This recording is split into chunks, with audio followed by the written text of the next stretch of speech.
Hello, my friends, and welcome to Season 5 of the Get Good Championship.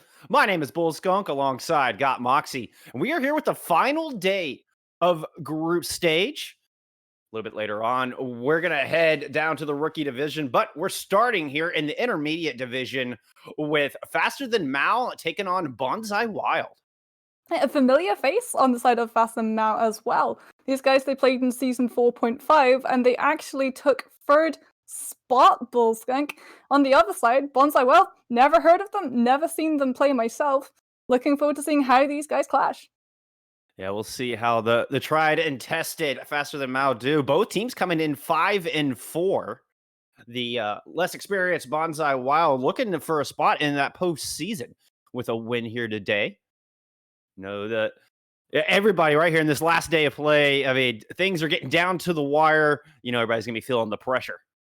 Yeah, you want to get as many wins on your side as possible because even if you've locked up your spot in playoffs like Fast and Now, you still want to go for that better seeding so you've got a much better chance when you start those playoffs off. And, well, Bullskunk, we're going to be heading into Lijiang on this first map.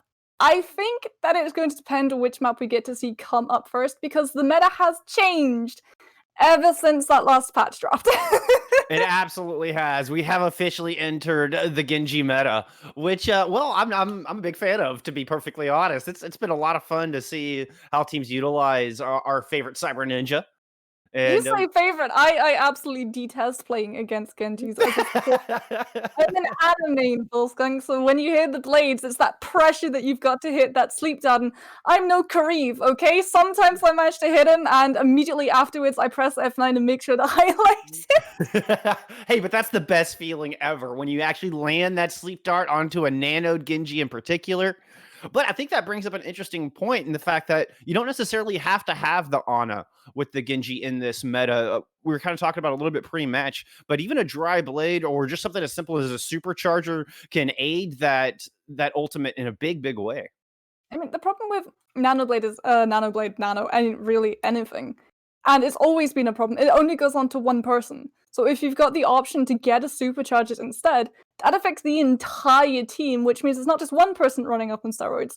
It's everybody. 6 players. And Anna at the moment is very vulnerable. You've got that one Yeah. sleep dart, but it's got such a hefty cooldown. And even with the nerf that we've seen coming onto her healing to dock it from 75 to 70, that's had such a massive effect on how your front line stays up, which is why people are going away from the Ana and moving back to the Batiste. Because yes, you may have a 25-second cooldown on Immortality Field, but it still saves the team from ultimates. And it's not an ultimate, it's got a cooldown to it, rather than something like a Transcendence or a Sound Barrier where you have to build up and have that constant pressure not to invest it too early because you know you won't get it back for a couple fights to come. And it seems to have the strength of an ultimate, right? I mean, I heard joking around on the Owl broadcast yesterday just on how he's got his ultimate on cooldown and that immortality field is better than the amplification matrix in some scenarios. I mean, I can see Blizzard in the future perhaps thinking about swapping the two. You would have to have a massive big old cooldown for Amplification Matrix or make a couple of changes and tweaks to it. But it's a conversation that I've had with a lot of other casters as well, how Amplification Matrix isn't really what Batiste brings to the table. It's more that Immortality Field. It's the fact that you can change if you know that there's something like a Graviton that the team's going to be coming in with and you have the chance of your respawns right there and you know that you need to win this fight, you need to find a foothold, you can swap a Yep. support onto Batiste for that one fight, purely for that one ability, and that's a little bit bonkers. That is absolutely a little bit bonkers. Well, as we prepare to head into our first map, just a quick rundown of our rosters here. Faster Than Mal, we're going to start off with Resme Daddy and Adar Yalat. I love that gamer tag. They're going to be your DPS players here. We have Sinka and Tornado in the tank roles with Nerfsy and Havahara as your support duo, rounding out the top 6 here. I mean, one thing to remember though is that Nerfsy is actually going to be a ringer for these guys, which means that you do have a sort of, well, risk of having a disconnect between the team. Like, you practice with 6 people, and you may scrim with a couple of ringers too, but sometimes you don't necessarily put in the entire practice, and while it's not going to have as much of an effect as if it was, say, a main tank, you still might have a little bit of a disconnection between your front line and your back line. And at the moment in Overwatch 2020, you need to have that constant communication flowing through, otherwise your front line is just going to get shredded. And well, Bonzai World will be looking to shred that composition with their lineup of Huntero and Yoshi going to be taking up the DPS lineups. Gambino and Cyril on the main tank and off tank, and Hume and the Doctor on the support roles. Should be a good game. I'm very much looking forward to both of our games here today, and looking forward to see if we do indeed get the Genji out here. It's not. We've got it listed for Bonzai Wild. We've got a little preview of what these heroes like to play, what these gamers choose to come out with. And Bonzai Wild lists a little bit of Genji on there, but we're not seeing it on the side of Faster Than Miau. So I'm curious what compositions they're going to start us off with. Lijiang Tower, of course, has its own little micro metas built into each of the individual rounds. Well, it's going to be Control Center up for us, so not going to be seeing the Pharmacy just quite yet, Bullskunk. Much more likely that we're going to get that Reinhardt and Zarya, where you just have an absolute slugfest in that server room off the side of Point before everyone tries to get it locked down. That's really where this map properly starts. If you get that first fight, if you get that first tick of map percentage, then you can move up to the premature and prime spot of the choke to hold your enemy at their spawn ship for the rest of the round. It does make this first engagement just oh so crucial. As clock winds down, get to see a little bit of what our team's starting off here with. Faster Than Miau in the blue jerseys, and showing us a little Reinhardt wrecking ball out of the gate. Thar picking up the Junkrat with Resmi on the Mei. So the Junkrat is going to have a lot of value when it's these very close, cramped up corridors where the fight goes down, which means that Zarya might be able to build up a tire within that first fight, and if you can connect that onto someone like Hume or the Doctor, who Bonzai World supports, that Moira, that Lucio, then you've pretty much won the fight with one ultimate. But once it goes on to that Point fight, well, that's when the Junkrat starts to lose value because you don't have that spam damage coming through constantly. The other one I'm noticing is the Zarya coming out from Bonzai Wild. We'll see if that extra damage helps him out. Well, the extra damage from the McCree, a good start. The Mei gone here for Faster Than Miau. And already disadvantaged. Tornado falls as well. Main shielding gone for Miau, and it's going to be a quick first point capture here for Bonzai Wild. Faster Than Miau with that Junkrat, they do have a lot of control over surreal and shield management for the Reinhardt, but you are also constantly going to be charging Gambino's bubbles up on that Zarya, and that means that it's going to be a third DPS up there for Bonzai Wild, whereas if you're Faster Than Miau, Senk, he doesn't really have someone that he can get constant bubble charge from. Yeah, and Sync making that swap off the Wrecking Ball, immediately going over to the Zarya. Nursey with a 2-kill skill orb. That's a heck of a start here for Mouse. Real does manage to get the kill onto the Rat, but here comes the aggression from Miau, putting the pressure on. See if they can burn down that Reinhardt. They indeed find the kill onto Surreal, take down the Moira for good measure. Sustain absent here for Bonzai Wild, but they strike back. Hunter getting in the mix, Gambino finding a kill as well, and despite the early losses, Bonzai Wild hanging on. Huntero played that, well, strangely, but it meant that you managed to buy up a lot of space because he drops the Deadeye into a fight which his team is currently losing, but what that does is it forces Faster Than Miau to relocate. They don't want to be taken down by that ultimate, and so Bonzai Wild have the space to take that point back into themselves. Now, Miau using the Coalescence to try to initiate this next fight. Coalescence out from Bonzai to hold him off. Surreal falls, and Thard launches a nice tire into the mix, taking down Yoshi just before they're able to get that Blizzard online. Crucial pick from Zarya. Tornado getting aggressive with this two-man advantage. As Faster Than Miau looking to get control percentage started for the first time here in this map. Well, it's going to be the battle of the shatters in this next fight, Bullskunk. The problem is, Faster Than Miau, they don't really have that follow-up that's going to be available for Bonzai. As soon as Surreal manages to land that shatter, you can come in with something like a Graviton or a Blizzard. If you're Faster Than Miau, you don't really have that. What you do have to sustain. Yavahara is so close to that Samurai, so much closer than the Doctor. You just have to survive hitting the ground. Miau fighting off the front line. The Earthshatter comes through for Miau. Again, you hit the nail on the head. No follow-up there. Blizzard out for Bonzai Wild as they approach into the point. Health bars dropping quickly from Miau. Tornado goes down. Nursey throwing in the Coalescence, trying to keep Miau in this fight, but it's looking to be an uphill battle until Thar comes in with a great pair of kills to thwart the attack coming in from Bonzai. And the Junkrat just gets to free spam right into these small little doorways.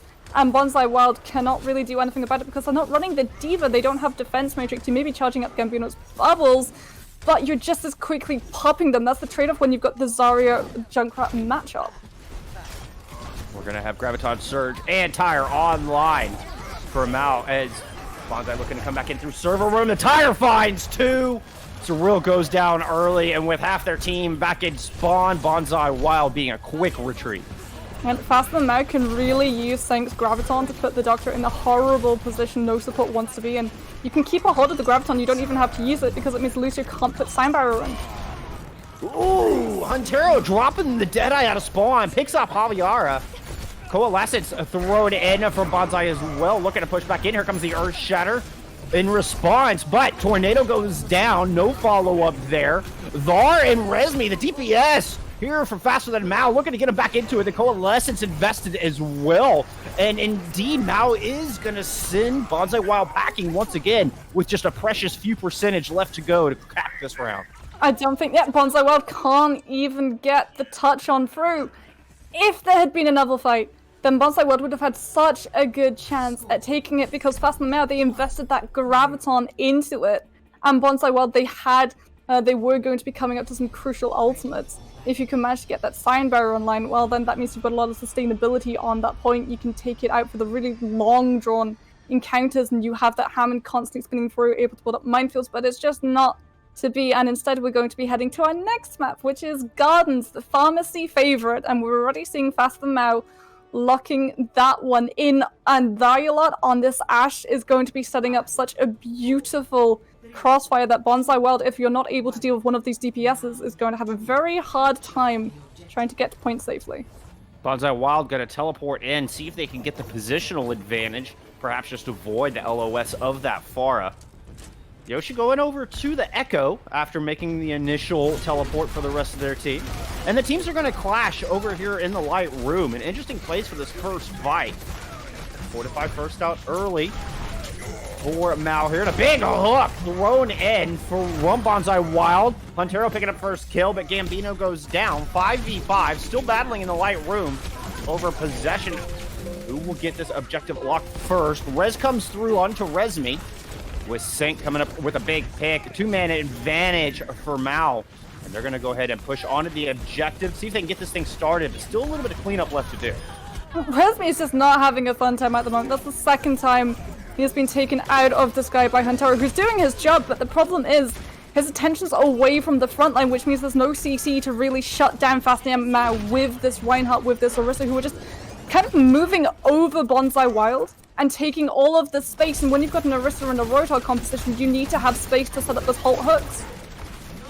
Absolutely, and with Tornado on the Reinhardt to accompany Sync on the Orisa, there's a lot of shielding for those hooks to get through, and not a whole lot of space for Bonzai to work. Oh, nice Wind Scar to Fire Strike right through the Baptiste Amplification Matrix. Double kill there in one swift stroke. And Faster Than Miau, they can just hold Bonzai Wild on bridge now as well. Because you've got Sync who can Orisa hold everyone straight away so they can't go side room. Because if they do, Dialot and Resmi Daddy just gets to spam straight into those corridors. And there it is. The Hulk takes the hog right off the side. Resmi Daddy and Huntero trade out, but that was before Resmi could drop that big barrage. Res available, Afar back in battle. We'll see if the big ultimate comes in from the sky. I don't even know if they're going to need it for this engagement, Moxie. Yuma's actually swapped onto the Ana, so you're trying to build up a nano boost, maybe give it onto Gambino to allow the Orisa the breathing room to press W, but Faster Than Miau, they're just so far ahead in all of these ultimates. And Nerfsy's still got that Valkyrie. There we go, seeing damage boosting the entire team, setting Resmi up for a really nice barrage as well. And potentially last opportunity for Bonzai Wild to push in here and make something happen on Lijiang Tower. They do have that duplicate.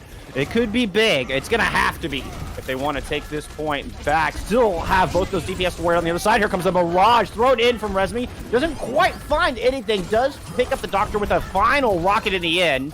Takes down the Ana as well. Resmi eventually picks up both supports, but I don't know if it's going to be enough. Quickly, kills coming through. Surreal with a big 3K whole hog to allow Bonzai Wild a little breathing room here. Well, they're not going to have breathing room for long, though. They have to win every single one of these fights until that point percentage equals what Fast and Miau were able to build up. And if you're Tornado, you have a Shatter, and you're not going up against a Reinhardt to use it. It's Narissa. That shield is static. You can either count out the cooldown, or you can simply press W and walk past it. And with that 10-second cooldown on the shield now, that's a big window for Reinhardt to get in there and work. Good news for Bonzai Wild. That's the only ultimate that and the Ant Matrix that is currently being thrown into the mix. Huntero trying to respond with a Deadeye from the far back. Just does a little bit of zoning as the Ant Matrix falls. There comes the Supercharger from Faster Than Miau. There's Shatter thrown in, or Shatter finds two. Saint gotta get 2 kills on the back of that. Good cleanup here. And Faster Than Miau hoping to close this thing out right here and now. If they can flip this point, they can take the win here on Lijiang. And Huntero's actually swapped onto the Widowmaker, so you don't have the chance to touch like you would have a Tracer. Gambino's back onto the Hammond. There's still a contest going on. Nerfsy's out of the way. And that means that there's a lot of healing gone for Fast and Miau, and just crucially, the res as well. Eventually, Doctor gets taken out, but Resmedaddy falls to a big hook from Surreal. Bonzai Wild looking to make their approach here. Whole Hog thrown in, trying to take down the Orisa. No, turns the attention on to Javihara. Does end up finding Sake as well in the end. Duplicate onto the Reinhardt to help clean up the other side. And another retake coming through from Bonzai Wild. They're not out of this one just yet. But they had to use so much, and they're going to be coming into this next fight without a shield and with only a sound barrier to their name, which means that when Fast and Miau commit a bob, Bonzai are going to have to scatter or take the full brunt of the damage, which means Fast and Miau, they can send that ultimate onto point, and that's immediately going to force Bonzai to relocate. That's when Resmi can send this Dragon Strike through and cut the team. Oh, and a wonderful entry pick. Sync once again, halting Surreal into the void. We're going to get the Earthshatter coming out. That one didn't make it through. Sound barrier used from Bonzai Wild, and Hammond Minefield thrown in on the small bridge. That Bob does come in, as well as the Dragon Strike, opening things up here for Faster Than Miau. 2 kills early. And once again, trying to push on to this point, but this time it's 99-99, final fight territory. Striking back, Bonzai Wild picks up a pair. Huntero getting in the mix, takes the head off of Nerfsy. Thar going into the drink. Tornado strikes back, finding a pair of kills with the Reinhardt. But here comes the Doctor, picking up the kill with the Lucio, and I don't believe it. Bonzai Wild pulling this thing out of the brink.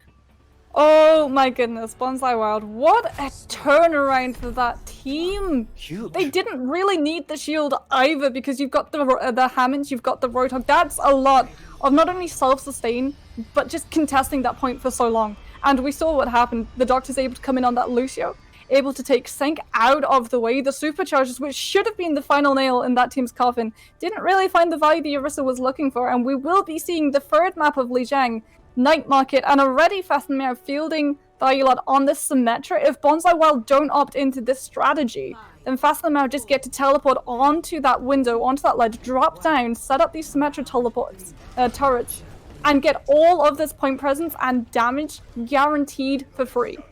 With Resmi on the May, it's going to be extraordinarily difficult for Bonzai Wild to push in and retake this objective, just to further make matters worse, as they are going over to a Pharmacy duo with Huntero on the McCree. Bonzai Wild just taking a traditional front door approach, conservatively checking this defense, or checking Faster Than Miau. See if they can find a weakness here as they try to aggress onto the objective. Well, the Mabel's already been used to try to block out the window, which means Bonzai Wild's frontline can move him for free. But they gotta be careful in doing so. Gambino getting a little ahead of the rest of his team and gets deleted, running into so much damage. Zafara trying to put in some shots from the outside, but tough to create point presence from out there.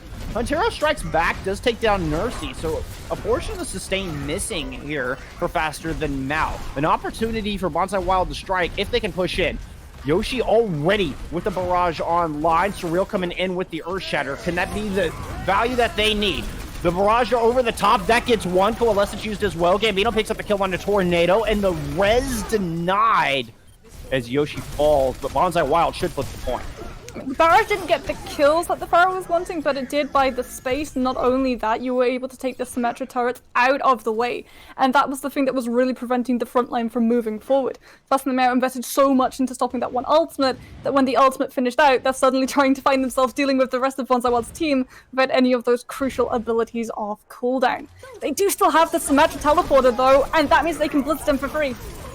And immediately Blizzard out on point. Tornado swinging for the fences, picks up a pair of kills. And that's going to be a swift and clean engagement here for Faster Than Mal, immediately flipping the point. Bonzai Wild needs to be able to deal with the Symmetra strategy. If the Symmetra is still in play, you know that they're going to be teleporting into that side room to drop down onto the point, so you have to have the instant reaction dealing with it, but they just abandoned the point. They left it a little bit too clear. Bonzai coming back in with the Deadeye and the Valk, but they're going to be running into Supercharger and the Photon Barrier, both of which used immediately. That's a good play from Bonzai. They come out, get those two ultimates on the table, and then just back out of the LOS, let the value fade. Tornado does still have an Earth Shatter to work with, but now the ultimate economy has just quickly swung into Bonzai's favor as they make their approach onto the objective. Surreal's got a Shatter of his own, and Hunter's got the follow-up, the Deadeye! The Shatter gets two. The Deadeye doesn't seem to find much, but it's only about enough to where Yoshi finds a pair of kills with the rockets from above.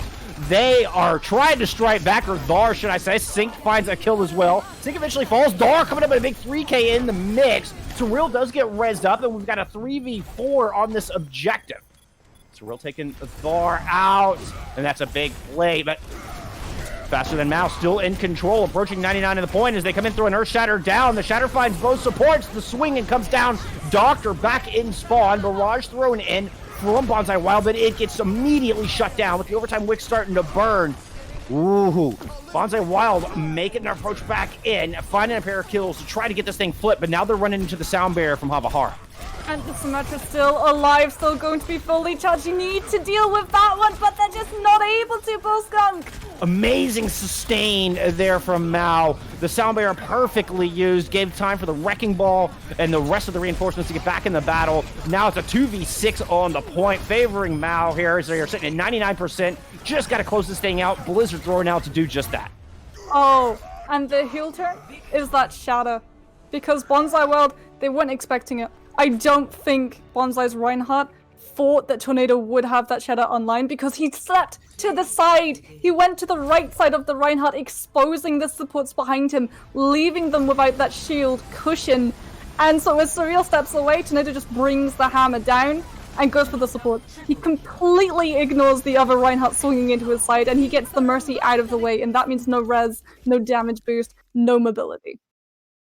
A priority pick in the greatest. What a heads-up play coming from Tornado there.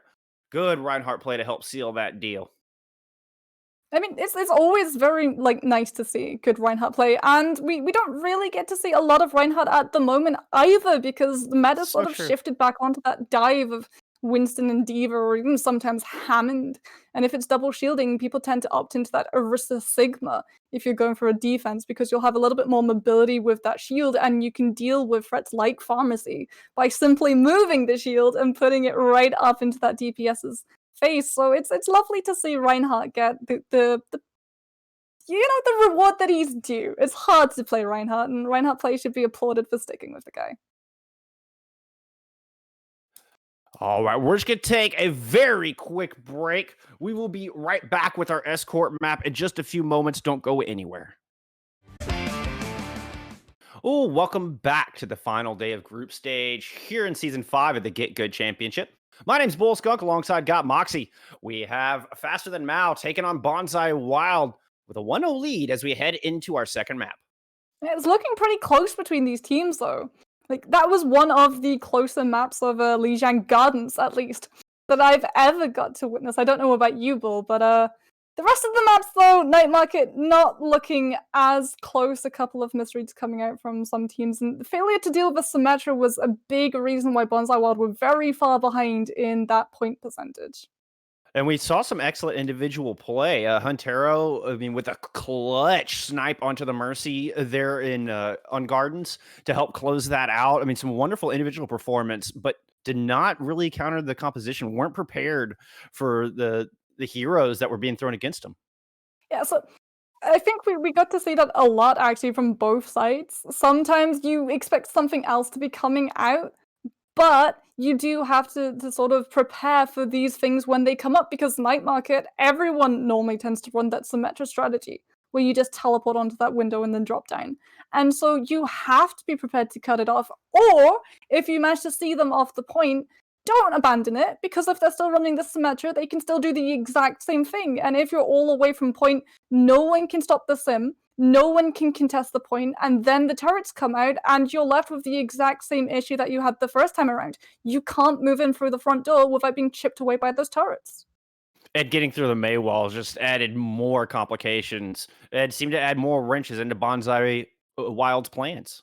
It wasn't even really the front line that was dealing with the Maywall either. It was the pharmacy more often than not, just boarding up the windows a la zombie apocalypse with a Maywall every couple of moments when you see that Pharah trying to just spam rockets into the place. And you can't even really switch your composition either, because if you go for something like dive, it's very hard to actually administer a clean-cut dive onto Night Market because of the way the point is built. It has a ceiling, it has all of these very small close quarter entrances that Winstons find it very hard to actually nail the jump pack, and you have to coordinate with your off tank as well if you want a Hammond or a Diva to come on through. And And even if you Symmetra do, turrets, they slow yeah, you down. You don't yeah. have that mobility your dive needs to be successful. I mean, you're running into both of the slowing characters in Sim and May, and furthermore, if your Winston can make that skillful jump through the window, where you can land is so limited that it's tough to get value. It's very easy for the defenders of the point to distance themselves and burn down the dive tanks as they approach. I mean, I wonder if maybe like a Reaper May swap might have been the answer. Come in with something very close quarters and brawly. Yeah, so you go for that ray form to get in, or even the teleport to get in. So you Yeah. teleport behind the point, and then you're able to get in, knowing that you're not going to be taking damage from the Symmetra turrets. You can go onto either the front line or the supports, and that buys the attention away from the rest of your team, setting them up to come in from either main or the side room, because you weren't really running into anything that could provide those environmental kills, right? There wasn't a Roadhog, there wasn't a Hammond, there wasn't even really a Lucio. So you don't have to worry about that, and that means that you don't have to run into those pesky Symmetra turrets, which were just doing so much damage to your health bars before you run into the Symmetra fully charged up herself. My dog just unplugged my headset there. I'm so sorry. My little poplin here is a diva. She had to get on camera. Just had to get on camera. All right. As we're heading into Route 66 here for map number 2. This is, of course, loser pick here in the Get Good Championship. So Bonzai Wild's pick head into the desert, hoping this will be the map they can tie things up. It's going to be quite a big ask for both of these DPS on the side of Bonzai Wild as well, because now you have to deal with Resmi and Dayulat. The Ashe, the Pharah, they've shown to be more than capable of both of these DPS in Gardens. Now they've got free reign of point A. They're going to have all of the open skies, all of the high ground, which means before your frontline can get even close, they're going to be taking so much poke damage because the Ashe changes, they haven't hit live yet. Those dynamites, it's not a 12-second cooldown. Absolutely high value. I mean, I was going to say the double sniper might have worked. We are actually going to get Yoshi coming out on the Genji for Bonzai Wild. They're also fielding us the Ana with the Risa Hog. Try to get things started. I do like the Hog though, because it means that you can deal with the Pharah via the Roadhog hook, which means that Yoshi can go for those supports, those backlines. Just a slow approach. Defense sitting up on the high ground as expected. Tornado finds first blood, takes the Hog down. So Bonzai Wild at an immediate disadvantage as they're looking around this first corner. It's going to be so hard for Huntero as well to find picks into this double shielding. We're already seeing having a real struggle. Gamina tries to get a halt, but unfortunately the shot just is not able to connect, and Nerfsy is able to get away with their life intact. Seems like Bonzai Wild having trouble just even peeking. Finding room to get a look at this defense. Halt coming through onto the Roadhog as he makes his way back into the battle. A lot of rockets being thrown down, and Thar already 85% to a bomb. Huntero's just in the tunnel at the moment. That's the amount of space this Widowmaker's been able to secure so far, and that's just not good enough for DPS. No, clearly not. And we're going to get the bomb thrown out early. Amplification matrix thrown in. What a beautiful shot. Var landing the headshot, or at least the body shot, excuse me, on the Bambino through the amp matrix, starting off the domino effect. That is a good hold. Bonzai Wild are going to be coming into their win condition. It's going to be this Nano Blade. But you just lost your Zen, and Huntero is going to swap over to the Ash, which needs a little bit more mobility. They do have the Nano Blade, but they don't have anything to really bait Yavihara's Immortality Field out early, and that's the play that Genjis go for. You get the Immortality Field out of the way, and then you come in with the Blade knowing that it's not going to be there to stop you from coming up in that kill feed. Otherwise, you're putting a tall order on Zarya Lot and Sync to take down the Immortality Field with a quickness in order to give time, or the other way around, excuse me, on Gambino to take down that Immortality Field. We're going to get the Mirage out early. Gambino falls, so no longer there, but that Immortality Field was used. A slight window of opportunity here for Bonzai Wild. Immortality Field used to keep Resmi up through that barrage, but because it got a pick, Bonzai Wild don't want to go in when they're lacking in numbers to that double shielding composition, and before they even manage to pull out the Blade, that's going to be back up. And now, so what ultimate? Supercharger, Sigma Flux, they can all stop your Genji. Supercharger used immediately. Flux gonna get thrown in. Here comes the Genji Blade, but everybody up in the air. Yoshi does find Tornado before he can slam everybody down, devaluing the Gravitic Flux. A good start, but can they follow it up? Sync's gonna take Yoshi down, res through on Tornado. Gambino does win the war of the Orisas. And that's a nice pick from Resmi Daddy to answer back, though. The defense trying to hold on here. So far, Resmi having free reign of the skies. Huntero out of the match, or at least off the battlefield, means there's nothing to counter that far just yet. I mean, it's not just Resmi who's getting free reign, though, it's Nerfsy as well. And so if Bonzai Wild are able to get a pick, the mercy is that they do manage to get her out, and this is when things should be looking to turn the tides. Tornado up and alive, but not for long. They haven't capped it just yet. Bob thrown in from Faster Than Mao, trying to hold on for as long as they can. Just 30 seconds left on the clock. Not a whole lot for Bonzai Wild to work with as they're approaching this point. They do have that Transcendence online, and Huntero with a good kill on the Resmi. They're going to get that Resurrect out early. Here comes the Mirage in the back line, but a great pick. Yoshi right there to shut it down, hovering right above. Follows a good kill on the Sync. Huntero landed that headshot. Yoshi manages to take down Tornado. Zarya Lot trying to answer back, but I don't know that the defense has the reinforcements to hang on here. Well, the Transcendence is up and around, but Yavihara has the Amplification Matrix, doesn't get to set that one up, and Bonzai Wild in overtime. They just have to deal with the Hammond. He's discorded. He should be easy pickings for this team, but he's buying enough time potentially to allow Fasten now back in. At the very least, time to set up. Oh, they're not even going to try to just set up a point B. They are going to throw everybody at this. See if they can hold them off right here and now. No. Resmi falls, and that's going to cease the contest. Allow the first point to get picked up. A little bit of overconfidence there coming out from Fasten. The res is able to go off, and that means that you've got your Batiste back, but you don't have your Amplification Matrix back for this next fight, and Bonzai Wild are coming in with a whole host of ultimates that they can throw at you, and you can't even really shut these down with the Sigma Flux the way we saw Tornado try to just deal with that Genji Blade. Duplication, Supercharger, Bob, all of these you can use to buy space and keep Fasten Mouth from setting up on that prized high ground while the payload gets to just free push. Definitely a lot to work with for Bonzai Wild. Huntero finding a great pick earlier in the engagement, just allowing Bonzai a lot more time to make their approach. Yoshi's going to choose the Sigma, duplicate, try to push in, see if they can get that extra Flux. There it is online. He's going to try to throw it to the back line, see if they can get the supports. Just finds the Hanzo with it and take him down. Huntero taking down Havahar. No more Immortality Field. Now the attention going on to the Mercy. Can they deny the res? They get it! Mercy is down. No more supports for the defense. A great assault for Bonzai Wild. With the DPS at Fasten Mauer running the hands of the Ash, you need to have the space to set the crossfire up. If you're all coming from out of that very small tunnel, you, one, don't get the line of sight that you want, and two, you're all shooting from the same direction, which means no split focus coming from Bonzai Wild, which means they're free to just run over your front line and then turn around and deal with you. That Yalot is going to go on to the Genji. It's point C, so you might be able to get in, use the high ground, go for those supports, but well, first you're going to take the Echo away from Bonzai Wild, splitting them off. Fantastic shot. Resmi landing the arrows true. Bonzai still have a Bob and a Nano to approach with, though I think they're just going to play it slow, wait for Yoshi to come back, who's making a swap to Genji of their own. Yeah, so it's going to be, which of these Genjis is going to be more effective in dealing with the backline? If you're able to just get the Doctor out of the way, remember Zen is a little bit more vulnerable than a Batiste, and Transcendence takes time to build up and burn through, as opposed to Immortality Field, which is on that cooldown. One and Nano Blade can get kills through that Transcendence. Speaking of getting kills, there's 2 on the board for Faster Than Miau, utilizing that Amp Matrix beautifully to put another big hold up.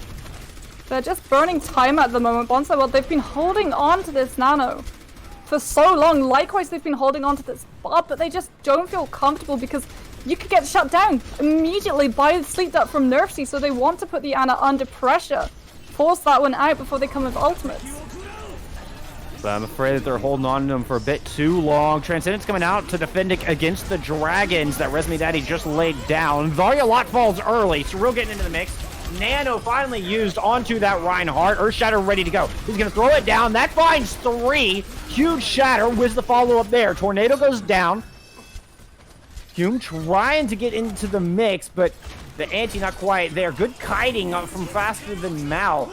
But 1 by 1 kills coming through. Nano Blade out to try to counter back. Varya Lot picks up a pair before Huntero takes him out of the fight. It's going to allow time for reinforcements to come through on the defense. Is it going to be enough to hold off this point? 30 seconds on the clock. We're going to get a reset from Bonzai Wild. But this is not what Bonzai wanted to see, because now Tornado, who's got the Shatter, is going to have landed between 2 shielding, and he's going very aggressive at the moment. But that means that Nerfsy and Yavihara get so much ult charge. And Yoshi can't even get that blade up online because he gets slapped. Yeah, no, Yoshi's sleeping on the job here. Get on your feet, soldier. Oh, and just as he does, here comes an Earth Shatter to lay him right back down. Surreal taken out. And a big advantage for Faster Than Miau. With the overtime wick starting to burn, but here comes Yoshi, trying to swing the advantage the other way. Finds 3, finds 4 with the blade. Slicing and dicing with the katana, giving some hope here to Bonzai Wild. And it was a dry blade, which means you still got this Nano. And you're going to be able to combine it with supercharges and Bob. Faster Than Miau, they'll have an Immortality Field, but that was only going to keep them alive for a couple of seconds. Supercharger out from Bonzai as they make their final approach. Overtime wick is a burning. Oh, and 3 kills immediately. Make that 4 coming through. Surreal leading the charge on this Reinhardt, the big old butler in there just to help out a bit. I mean, we talked before the series ourselves, actually, about how Genjis technically don't need Nano to find value with Blade, and we just saw that one textbook. Absolutely, and a 4-kill Blade at that. And I mean, that, like, there was a domino effect as well. Because you were able to dry blade, you still had ultimates left in the can for when Faster Than Miau came for that recontest, which meant that you could combo up supercharges, nano boost, and a Bob to just put so much damage out. And even in Immortality Field, it's not going to be able to keep you alive for long because it's got a health bar. That's the drawback to it, right? This is the bait out the Batiste era just as much as it is the second coming of the Genji. Because once Immortality Field is out, unlike Transcendence, unlike something like the Sound Barrier, it takes milliseconds to burn through the little dinky amount of health that it has to its name.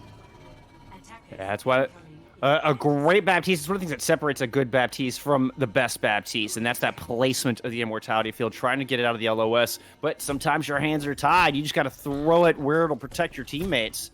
Right there. Discipline of Bonzai Wild, able to take it out, able to find those kills. So they're running an Ashe and an Echo on their defense. And this means that you don't have to have a Mercy 24/7 up in the sky away from the team, taking away support resources. And while yes, doing a lot with that damage boost, Echo doesn't need the damage boost to pick up kills. She is pretty much a damage boost all on her own. With Focusing Beam, while yes, it's been split in the distance, still does 200 health per second if an opponent is below 50% health bar. And that distance only got reduced from 20 to 16. It's still got some reach. It can still reach out and touch somebody, that's for sure. On the other side, Miau coming out with Dive. And that could be dangerous for this vulnerable backline, which is exactly the targets that Miau are looking to burn down right now. Both support's gone. Huntero and Yoshi fall as well. There's just no life support for Bonzai's backline at the moment. Because there we go. Dux is going to be swapping immediately off the Zenyatta and onto the break. And really, you had to. As soon as you see this dive coming through, not only has it got the Genji, the D.Va, and the Winston, it's got the Sombra. And even if there isn't a dive that you're going up against, Sombra always gravitates towards getting the Zenyatta out of the way first. Also, we're putting in a lot of countermeasures to this dive, actually swapping pretty much their entire composition. So you're just going to go onto the Roadhog so you can try and hook Tornado as he comes on through, or Sank. And those are just going to be walking hitboxes, but Huntero as well onto the Reaper, doubling down on trying to get this dive out of the way. But it has been spotted out faster than Miau, swapping over to a Reinhardt coming off of the Winston. Sank goes down early. That's a good start for the defense, who are coming up on the supercharger that they might be able to use to win the rest of this fight. Miau trying to split off the Reinhardt. He's going to respond with a charge, backed him into a corner, and Tornado decided to come out swinging, takes down Huntero, and suddenly it's... Oh, and the Genji Blade is out. Nano boost there. Bonzai Wild definitely on the back foot now. It's because Bonzai Wild, their composition swap up, it was to deal with the tanks, not necessarily to deal with the DPS. And so the Genji gets free reign. You can't really shut down this EMP either. If the Batiste Yum gets caught out in this one, Miau have a free win immediately because Sank's got that D.Va bomb to come on through and follow up with. Hume has to play smart, has to play conservative and stay out of the line of fight. Oh! Cannot stay out of that line of fire. Lot. Well, that was a lot of death that Thar put on the board. EMP, not even needed.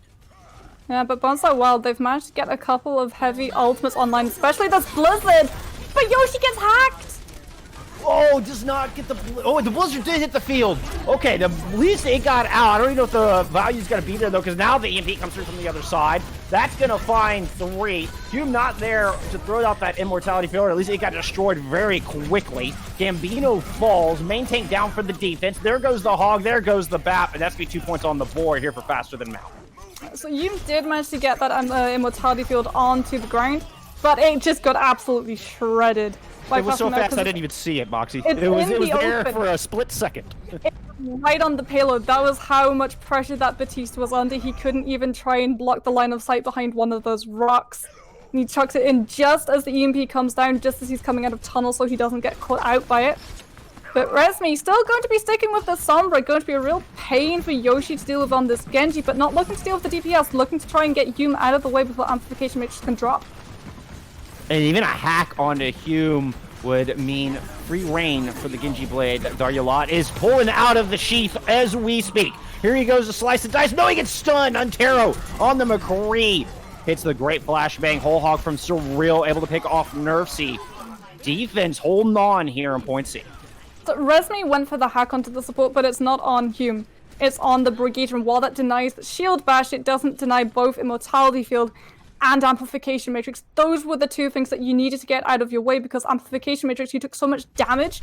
It's bought Fast and Miau all of, it's bought Bonzai Wild, rather, so much space to set up this defense and set up Supercharger Deadeye combinations. Yoshi coming up on a blade of his own as well to cap off the ultimates available for the defenses. They've managed to recapture the ult economy. Supercharger used early, and here comes the Blade. Blade finds 2 right out of the gate, picks up a 3rd. Both supports down for the attackers. And this attack is just going to fizzle out without the sustain to keep their tanks alive. Yeah, and Bonzai are going to have so much sustain in this next fight as well. Doctor's going to have that rally, and Sank is finally going to have their mech back after getting staggered out for a couple of moments. Keep your eye on Huntero as well, this McCree. If he's able to get a pick with Deadeye, it's just as likely to be zoning, but it might be absolutely huge because then Doctor can drop that rally and all of Bonzai Wild can use the difference in health bars and numbers to surge forward aggressively. Huntero trying to find the high ground, trying to find the room to use that ultimate, gets slept immediately and forced back. He's going to go ahead and throw it down from the back line. Oh! Trades out with Sync. Finds the pilot D.Va who had just come out of mech, tossing into self-destruct, but that was the end of Huntero.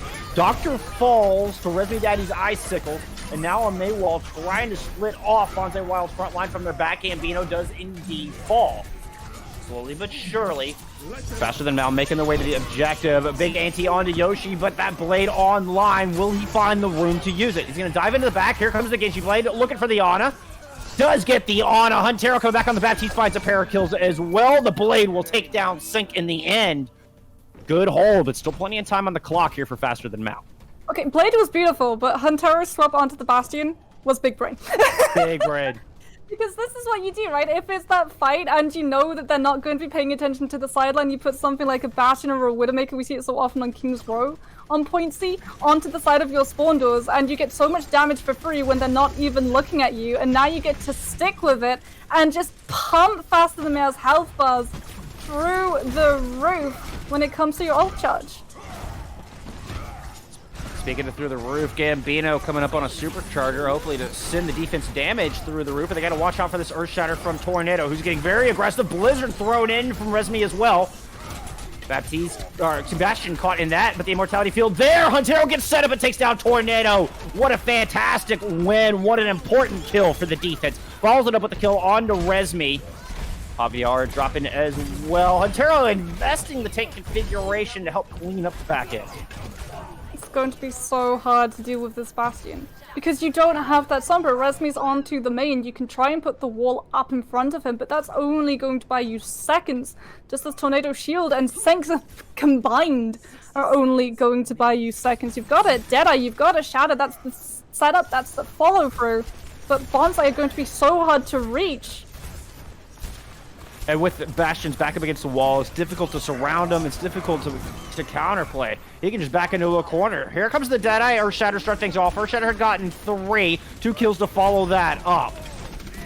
Continuing to get aggressive. The Gravitic Flux thrown in from Sync. Takes out the Bastion, and that's an important kill. That's the one they really needed to take off the board. Supercharger Ant Matrix coming out in desperation from Bonzai Wild as they try to hold off the cart, but no such luck. Now I think it's just stolen for time as Bonzai try to fend off the inevitable cap. Yeah, so that's the thing with Bastions, right? As soon as you start losing the fight, your composition crumbles entirely. It's so strong in the early setup, but as soon as they get close enough to use ultimates like Shatter, down you go. Immortality Field is not going to be saving you from the amount of damage coming on through because you had 1 shield to protect yourself rather than 2. You got the Roadhog. And Roadhog is very good at CC. He can hook people out of position and force them to be where they really don't want to be, but he is also just an ultimate battery for the other side. And that's exactly what happened there. Faster Than Miau, able to get in, smash those Qs, and find the kills in that Bastion. That was the important one. That's the one they had to take down, and indeed they did. Now Miau going back on the defense as we head into extra innings, bringing us double shield and double sniper. Okay, so Hanzo is viable again. Remember, he got a little bit buff, not as much as his brother, but Storm Arrow going from 60 to 70 means that there's a lot of pressure on the shielding. And when you couple that up with an Ashe, then you can start tag teaming in. The Hanzo breaks the shield. The Ashe sends in the dynamite, sets everyone on fire, builds up that bob in breakneck speeds, and by the time that the shield for Surreal and Gambino's are ready to reset, Resmi's got his Storm Arrows back, and you can just rinse and repeat the entire thing. And it may not look like much on paper, but that extra 10 damage to the Storm Arrows does breach a couple of important lines there. I mean, it only takes 3 Storm Arrows to take down a 200 HP target instead of 4. I mean, you're adding a full 100 damage through an Ant Matrix for all 5 arrows. It definitely is an important number. Yeah, well, the important number right now is Huntero's 300 HP on this Bastion pirate ship combo. They're just full steam ahead. Yar me mateys. As Yoshi picking up first blood. Res available, so Yoshi turns attention to Resmi. Hanzo down. Unfortunately, the big guns missing as... Oh, just lost Pirate our... ship was so strong, it broke. The pirate ship was just too good. It broke Route 66 entirely. Apparently it did, because that is just a pause screen followed by an overtime bar followed by half of a map that I think is the underneath of Sal's. Yeah, I think that's exactly it. Big Earl. I think we're underneath Big Earl's right now. But Bastion dislodged. That was the linchpin of that attacking force. Once we get back into it, I think this might be disastrous. A very quick final engagement for Bonzai Wild.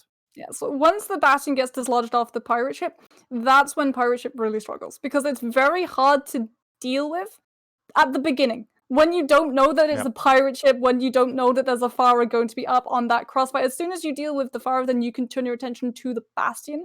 And that means that you're not constantly having that damage into your back every single time that you look away. And you have to sort of approach it in two pockets. It's a checklist of things that you do, unless you've got a Sombra, in which case you come in with EMP. Yeah, absolutely. Sombra is just kind of the skeleton key for a lot of a lot of the cheese comps here at Overwatch. That's for sure. See, when you say skeleton key and how Sombras, I'm just imagining people actually just picking up Sombras and just trying to insert their heads through doors to see whether or not it opens. I mean, battering rams are keys in a way. Fair enough. I mean, it's a very large blunt key, but yeah, a battering ram is still a key in its own right. I just picture the little Sombra skull with a key sticking out the bottom. Like that's what immediately popped into my head was that visual. But No, I'm gonna petition Blizzard. I'm gonna write an email to Jeff and be like, "Hey, new Sombra spray idea." yes, the skeleton key. We're onto something here, Moxie. We're absolutely onto something. Can you imagine if there were mods in Overwatch and someone just goes onto the Eichenwald payload map, and instead of the payload busting through the door on B, it's a Sombra. I just picture her sticking her head through like the hole in the wall, like kind of psycho style, like Yeah, here's Sombra. here's Olivia! Precisely. I mean, Uh, I don't know. We can only hope. We can only hope. But I mean, hopefully we'll see the game go back to its senses in a couple of moments. But while we wait, we can sort of we'll shoot the breeze, so as to say, and talk about a couple of stuff that's going to be coming to Overwatch in a couple of weeks, and that is the delete break movement. It's finally gained some traction, and we it might has. actually be having it. Indeed, interesting changes on the experimental card right now. Brig is going to lose the ability to overheal, to throw the additional armor onto targets. And I think this might just remove her from the meta entirely. There's also big changes coming to her shield as well, Moxie. Yeah, so it's going to be very strange because they're going to be buffing it back up to the health bar that it was when it was the GOAT's heyday, from that 200 up to the 250. But they're also nerfing the cooldown you have when it breaks by increasing that. And as well as that, and it just gets even worse if you're a break player, they're increasing the time it takes to regenerate. But as we say that, the map has regenerated. We're back on Route 66, and this pirate ship is still intact. Hunter is still sitting at the helm with this tank mode, ready and waiting, sort of, like a cannon, to fire into the side of Faster Than Miau, who do have an amplification matrix, and it's overtime, remember, Bull, so the pirate ship cannot disengage off this payload to try to take away the damage, which is what so many teams try to do to dealing with that ult. Well, and the overtime wick has been burning for so long. I mean, the moment Bonzai Wild steps off this payload, that wick will immediately go down. So this is feast or famine. There's no in between. Ant Matrix out from the defense. Ontario trying to drop the tank configuration, but immediately taken down. Tornado landing the hyperspheres through that Ant Matrix. Too much damage for the pirate ship to deal with, and suddenly there's holes all over the bow of this ship. Dragons coming across, and it looks like it's sinking here, Moxie. That's as far as Bonzai Wild's gonna find. Unfortunately, Yoshi was just a little bit too passive on the role of that Genji. When we saw this map again, he was on the Pharah, but in that time that the production was away, he'd swapped onto that DPS. And so if you've got a Genji, what you need to be doing is constantly bothering the backline, especially in those scenarios where Immortality Field was the thing that came in clutch for Faster Than Miau. They were able to drop Amplification Matrix, sure, but they were able to stay behind it, even with that tank mode coming in and firing through the other side of the window, because Immortality Field was still up. So if Yoshi had managed to pressure the Batiste into using that ability and having that 25-second cooldown being that to punish them, the Bastion ultimate would have found value, the Bastion would have been able to stay alive, and Faster Than Miau, they'd be forced to scatter away from Amplification Matrix, losing the value of the ultimate and losing the potential of grabbing that payload back into their hands. It's so true. So true. A brilliant analysis. I love it. I love it. You're catching these details that oh man, just makes it all so juicy. And now Going on to the defense, hoping that push will be enough for Bonzai Wild to tie up this match. You know, I was worried there before our little break. They had lost the Bastion. I think Bonzai Wild's got to be happy with the distance that they have. 4 points on the board, only a $120 here for Faster Than Mao to work with. Can Bonzai Wild tie this up? They're running dive, so again, this is going to be very feast or famine. And who do you really dive? Because Doctor's there on that brig, going to have a lot of CC. And Gambino and Surreal are both going to be there to back up the Batista along with Hantero. So much CC, so much shutdown for this dive mobility. A little duel of the ninjas to start things off. Yoshi tried to keep that dive from even approaching their supports. Thar does manage to get in, does find Hume. Immortality Field not out in time. Now Thar trying to turn his attention over to Yoshi, who's about half health. Sombra in the back. Huntero in trouble. Packed and low health. Meanwhile, Surreal running over the front line. Takes out both supports. And the defense may actually hold on. That's the thing with dive, right? It's very instantaneous. You have a lot of power when it first comes through. But as soon as it becomes a sustainability fight, that's when you start falling away. You've got a Winston, you've got a Diva. That's tickle damage compared to the things that Reinhardt and Orisa can do with their primaries. Indeed, Surreal just dominating the front line. They're able to push through. Once they find both healers, the dive just do not have the power. Now Yoshi, Blade online, keeping the Diva in check. He's making a very aggressive move. Diva getting very ambitious, gets demeched immediately, but Resmi and Thar getting into the mix, find a pair of kills. Resmi picking up a third for the team. Good start for the attack, and not a moment too soon as the overtime work starts to burn. Here comes the Blade from Daryalot. Takes down the brig immediately. Turns his attention on to Yoshi. Yoshi barely able to escape. And now a little ninja duel going on in the back line, all the while payload on the move. It's an overcommitment though. Because yes, you've got an EMP and a bomb combination, almost a bomb combination rather, to set up, but now you don't have that Blade, you don't have the threat that Bonzai Wild poses with a supercharger Blade combination of their own. It's all going to be down to Nerfsy and Yavihara. They have to shut down this Genji with a sleep dart or a shield bash because it's that overtime. They can't move away from the payload. They're in that same scenario as Bonzai Wild a couple of seconds ago. And you do have the Primal and the EMP, but they're going to require some coordination to make work. It's not going to be an immediate wipe. Oh, but it's a huge EMP. That is a 6-man with Yoshi right there. Headshots from the Shurikens take Resmi down. Here comes the Blade from Yoshi in response. Nano thrown out onto Daryalot, who, well, he just gets dismantled, sliced into ribbons. And this defense showing up in a big way. A desperation self-destruct from Sank. Not going to be enough. Bonzai Wild tying us up. EMP was huge. It got 6 people. Follow-up wasn't there. They didn't have the Diva Bomb. So EMP comes out, and yes, Bonzai Wild, they all get caught out in it. They've still got ultimates. You're only delaying the problem. You needed a clean fight when you needed it to be instantaneous massacre, and it just wasn't. So EMP runs out, there are still members alive. Blizzard comes on through, and you've got nothing really to keep yourself alive or even on the payload until it runs out. The Genji meta alive and well. So we see both teams doing a lot of slicing and dicing there on that map. Yoshi coming up with 30% of his team's damage nearly, and a great Genji blade there. We saw him play the game. I love this meta, Moxie. This is just fun stuff. I mean, you've got a lot of viability from the 3 main composition types in Bunker, Dive, and Brawl, and we're seeing a little bit of everything here today. Well, I mean, I'm looking forward to seeing how the teams deal with meta shifts and how we approach the next map, King's Road, because we actually got to have such a very long discussion about this map and how we've seen a movement away from the traditional compositions of King's Road, that Reinhardt, that Zarya, into dive on the attack and double shielding on the defense. And we kind of went over each of our individual ways on how we like to see teams set up on the defense. And there are 2 ways at the moment where you can sort of move towards it. And oddly enough, it's not about controlling chokes anymore. And that was the thing that King's Road used to be all about, choke control. Now it's about splitting your team between high ground and low ground, and whether you want a presence to be constantly on that point or whether all 6 of your members stay up on the high ground, because there are the 2 approaches. You can have the Orisa and the Sigma being up there with something like a Batista, Brigida, and then you've got, say, an Echo and an Ashe just running around those high ledges and putting in a little bit of a crossfire above on the skybox.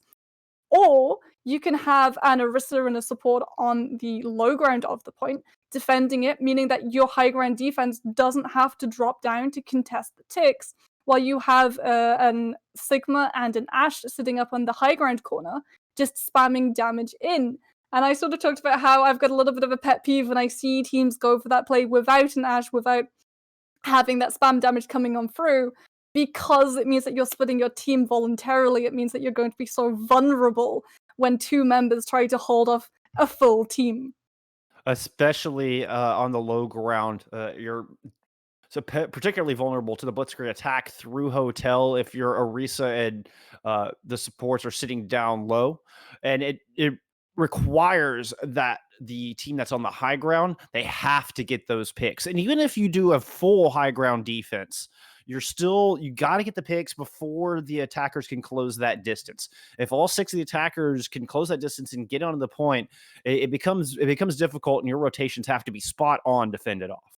Yeah, and so you have to get that first pick off before the fight starts on something like a support or a DPS to just tip the numbers in your favor, because as soon as they're getting close, all of that goes away. They have the chance to be able to move off if they run something like a Lucio, which was what we often see, where you just speed boost up the side of steps around the statue, go onto the high ground, and then maneuver your way onto that next ledge. And then suddenly you're right in the defenders' faces, and you've got a full team, and you just get to swing away for free without a worry in the world. Or you go for the sort of very measured approach where everyone tries to get onto the point, and you just hole up on the wall side of point right beside the payload when it unlocks, so that Yep. you force defenders to drop down to give up that high ground position to make sure that they don't just give up the point while watching it slowly tick away. And I tend to prefer the second approach. The first approach can eat so much time off of your own clock as the attackers. If it's not executed just so, you end up just kind of shooting yourself in the foot. Yeah, and that's the thing. The rotation, it's very timely. It's so Hmm. sloppy as well. Like we even see some teams just go for the Symmetra strategy. If you're attacking where you have the Symmetra strategy and everyone teleports onto the high ground of Cinema and drops down and goes around steps that way, and you would swap the Symmetra onto something that has a little bit more mobility by itself, like a Reaper or an Yeah. Echo, with sometimes even a Pharah. Or you can try and just bum rush hotel, hole up in it, wait for your cooldowns to be back online, and then move to the point. And I think that's the one that I like to see attackers go for the most, because that's the one where it sort of guarantees you, well, not the most success, but it has the most potential for you to actually win rewards even if you lose the fight. Because if you go for that really long rotation and you go for the duel, you're not having any sort of pressure onto the point. You have to win the fight before you move Yep. on to the point. Whereas if you go for the through hotel, then onto point, then fight, you might be able to pick up a tick for your troubles. And you're giving yourself fewer fights to work with. You're giving yourself fewer chances if you're taking the slow high ground approach to win that battle, which also means you're not building up ultimates as fast. So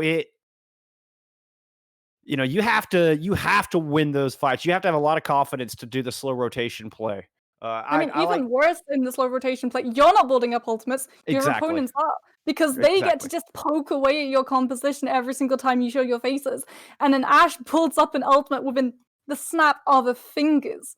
Dynamite is so absolutely busted that I really find it hard to believe that we don't see as much complaints about it as we do. Like, it's on that level of anti-nade, really, where you can have an entire team burning, doing damage to every single member, forcing them away from playing together, clumped up, so you can force them away from entire compositions with the press of one button. That's why she's fought her way so vehemently back into this meta. Ash, once considered a fairly useless hero, now one of the most useful in the game. And you'd mentioned the Echo before. We're not seeing as much Echo these days. Do you think Genji has replaced that character? It's because Genji has well, he's got less punishment, really, right? He has very strong duelist abilities where if you go up against an Ashe, if you're able to get close enough, you tend to come out on top 9 times out of 10, whereas Echo, she's a little bit more vulnerable. She has to be sometimes up in the sky if you want to go for that drop-down approach onto a sniper. She doesn't have the deflect, where Right. Genji can just turn your ability to shoot into your funeral march. And duplication, while very strong, it doesn't really have that same sort of fear to a team as a Blade. And it's very strange to say Yeah. that because 650% ultimate increase, yeah, absolutely, that's terrifying. And having 2 Reinhardts suddenly on the field, absolutely, nope. That's PTSD inducing if you're the enemy. But what It's it scary. does, and this is the thing that Genji Blades have always done. Whenever you hear a Genji Blade, it's that very unique ultimate where everyone panics. And I think it's Yes. because Genji has been in the game so long that people know to panic, that they know that they've got to invest a lot to shut it down, and that immediately becomes the forefront of the fight. Whereas Echo's duplication, while you do want to deal with it as quickly as possible, because it's only been in the game for a couple of weeks, it doesn't have the trauma linked to it. Oh, and I think the newness is kind of worn off to where it was initially very scary because it was just so new and unexpected. Now you kind of know what to expect a little bit more, and I think everybody's still more afraid of that nano blade. And the problem as well with Echo duplications is that 9 times out of 10, it's a DPS duplicating a tank. And while you can practice Reinhardt in quick play, out-shattering and out-braining an actual Reinhardt main who has something like 2,000 hours on the hero is a big ask compared to a Genji who has time practicing that hero, who dedicates all of their life pretty much since Overwatch began to making sure that they can ultimate with him.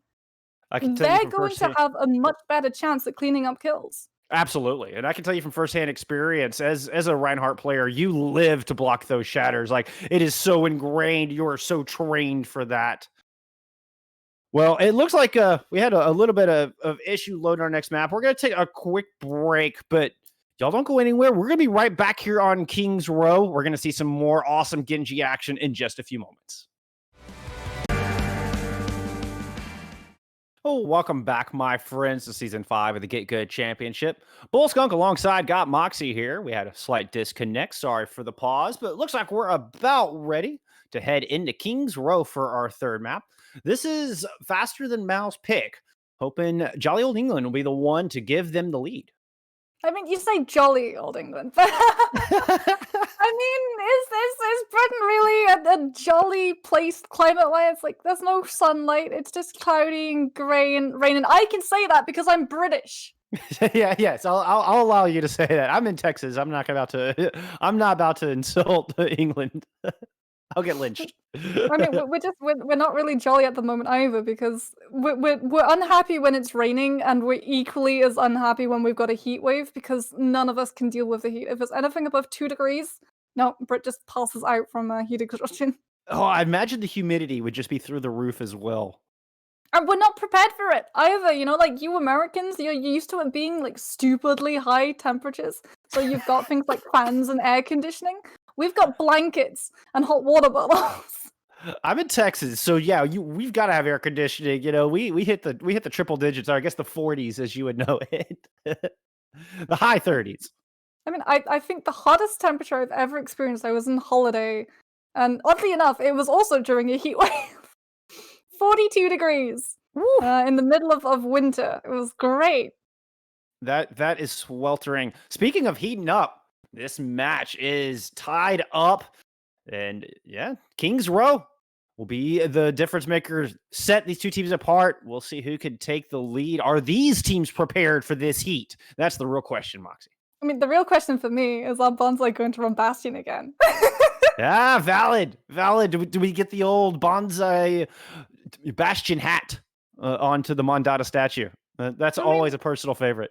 Yeah, it's just the top hat strat. It's brilliant, and it can work, or it can just immediately flop. It's either way, it's spectacular. It either works in spectacular fashion or fails horribly. Like it's Some people are suited for top hats, other people just aren't. It doesn't work.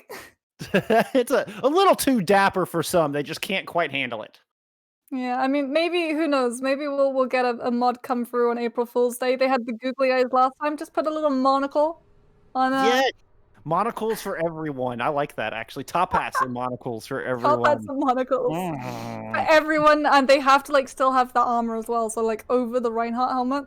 Exactly. Blizzard, are you all taking notes? We're coming up with some $1 million ideas here in this broadcast. I hope you're taking notes.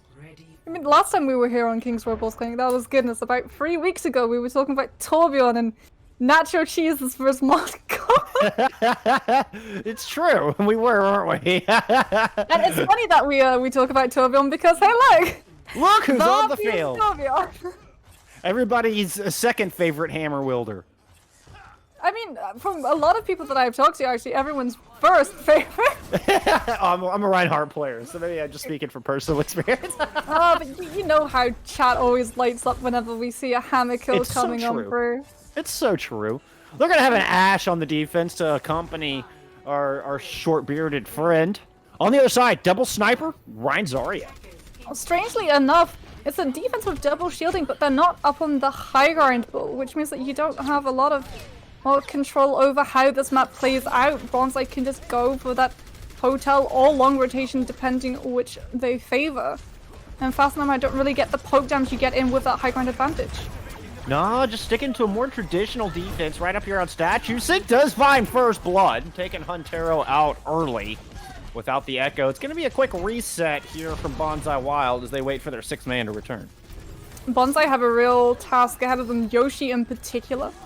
Because if they're on the high ground, the Genji can try and separate the team out and go for the supports, but the supports playing so close to the front line, the Genji's not going to have value to get that early pick. And after the initial double sniper not finding value, going to a Genji echo. This is an interesting combination I have not seen yet here, Moxie. Well, you're going to have like double dive with your DPS, but you don't have the front line. You don't have a Winston or really a Diva to accompany the DPS, which means it's so fragile. They don't have the confidence to move in until the full team goes for it.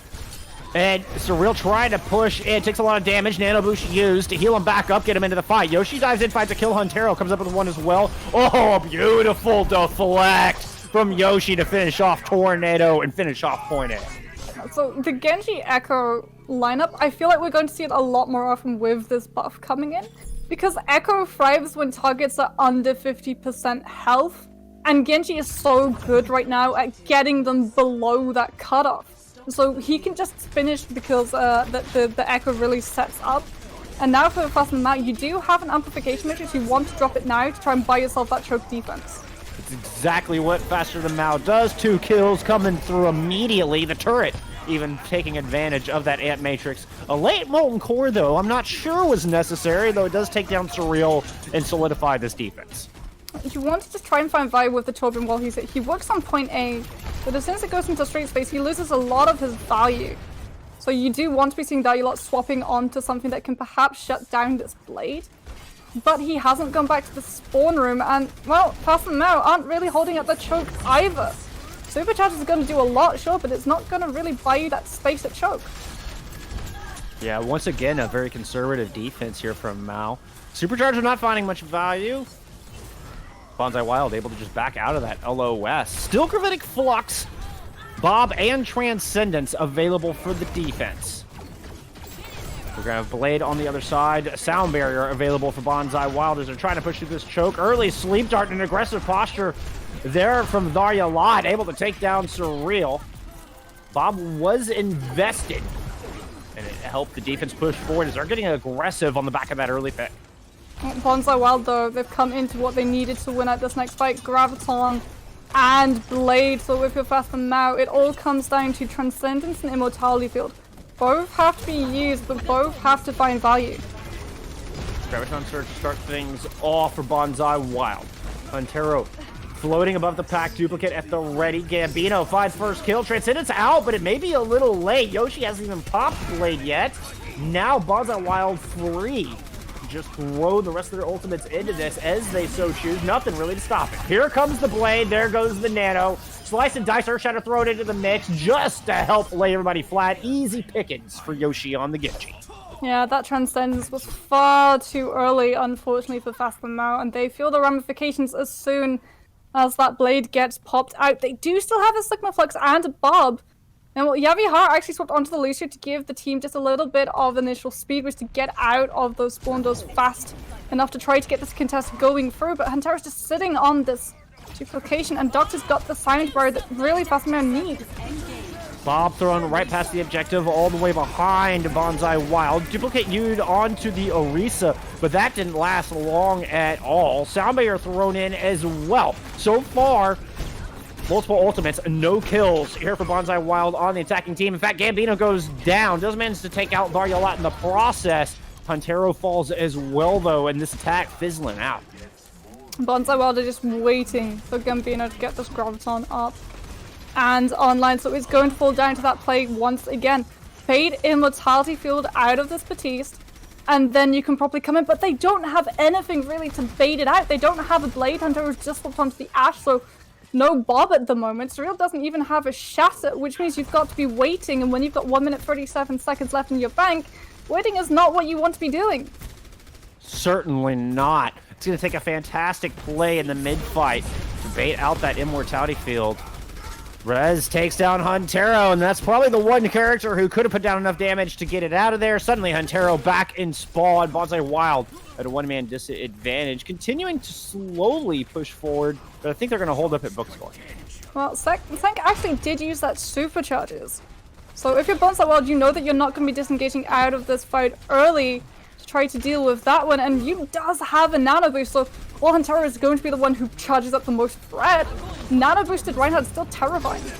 Graviton Surge finds two. Ant Matrix from the defense and try to counterpunch back, but they cannot keep Nursey or Tornado alive. Resume Daddy strikes down onto Yoshi. He's not going to be build up anymore towards that Genji Blade, but still a one-man advantage for Bonzai Wild on the offense. Overload coming out from the Torb. Daryalat trying to get aggressive, does not find anything.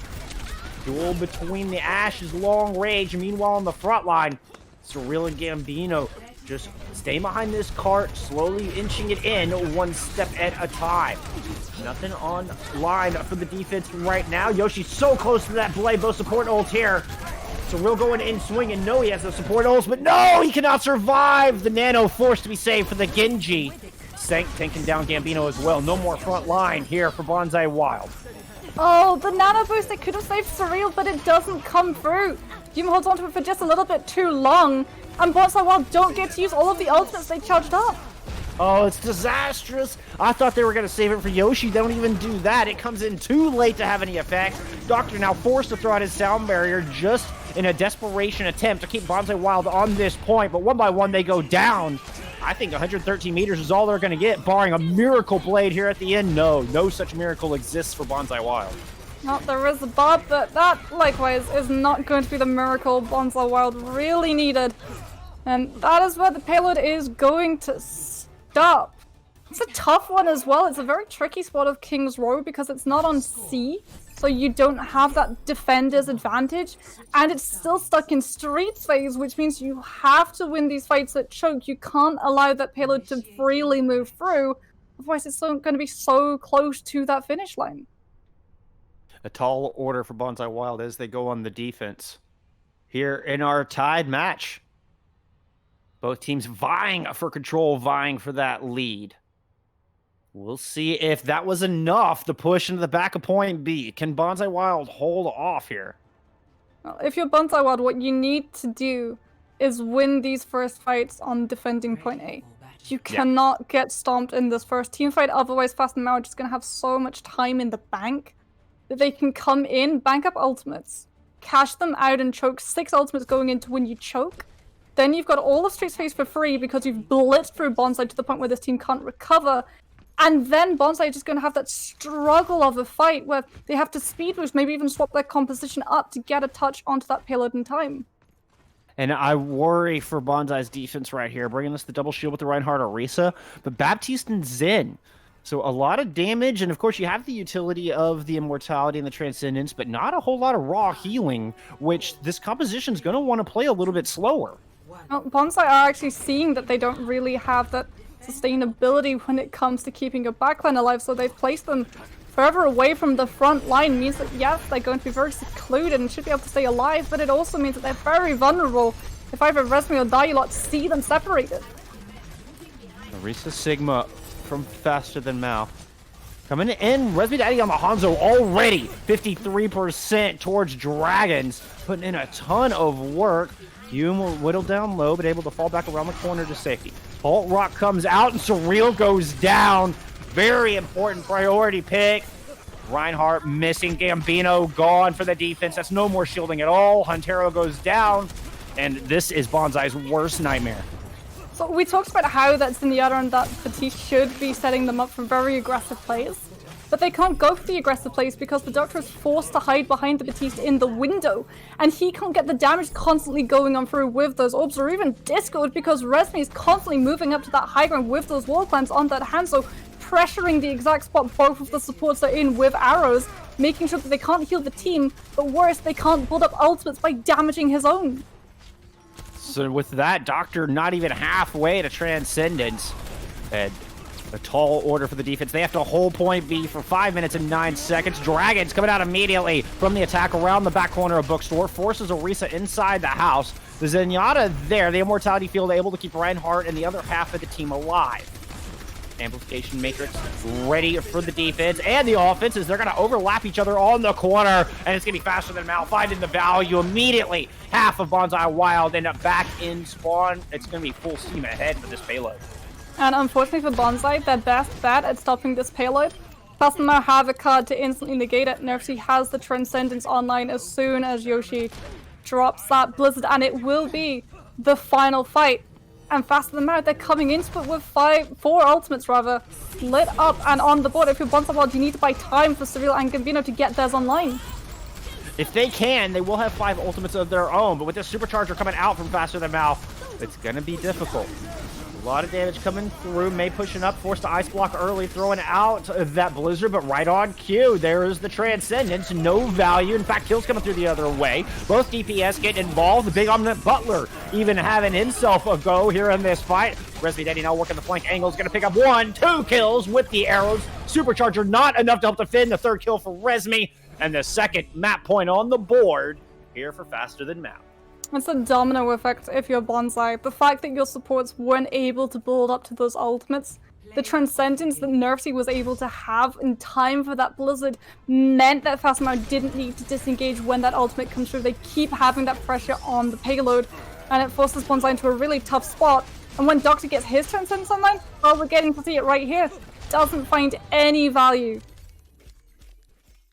Yeah, several of the ultimates from Bonzai just falling on deaf ears, so to speak. The supercharger there at the end, the Amp Matrix earlier on in Streets phase, they just weren't getting the use out of those ultimates they needed to.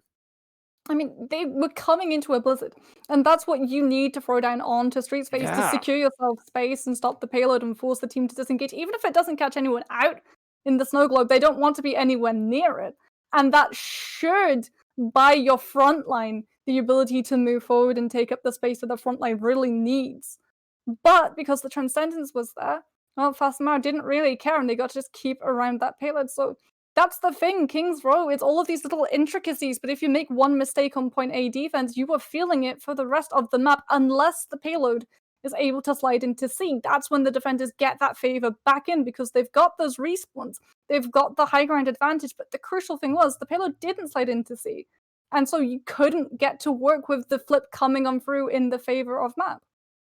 And the discipline was just not there for Bonzai Wild. It felt like they were a little haphazard. And going back to that Blizzard, like there was nobody there to follow up on the Blizzard. The May just seemed to sprint up there full speed, press Q, and ice block up immediately before the rest of the team even got there. And I felt like a similar, supercharger was the exact opposite effect. Came out super late.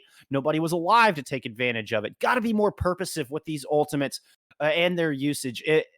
If Bonzai Wild wants to get themselves back into this fight.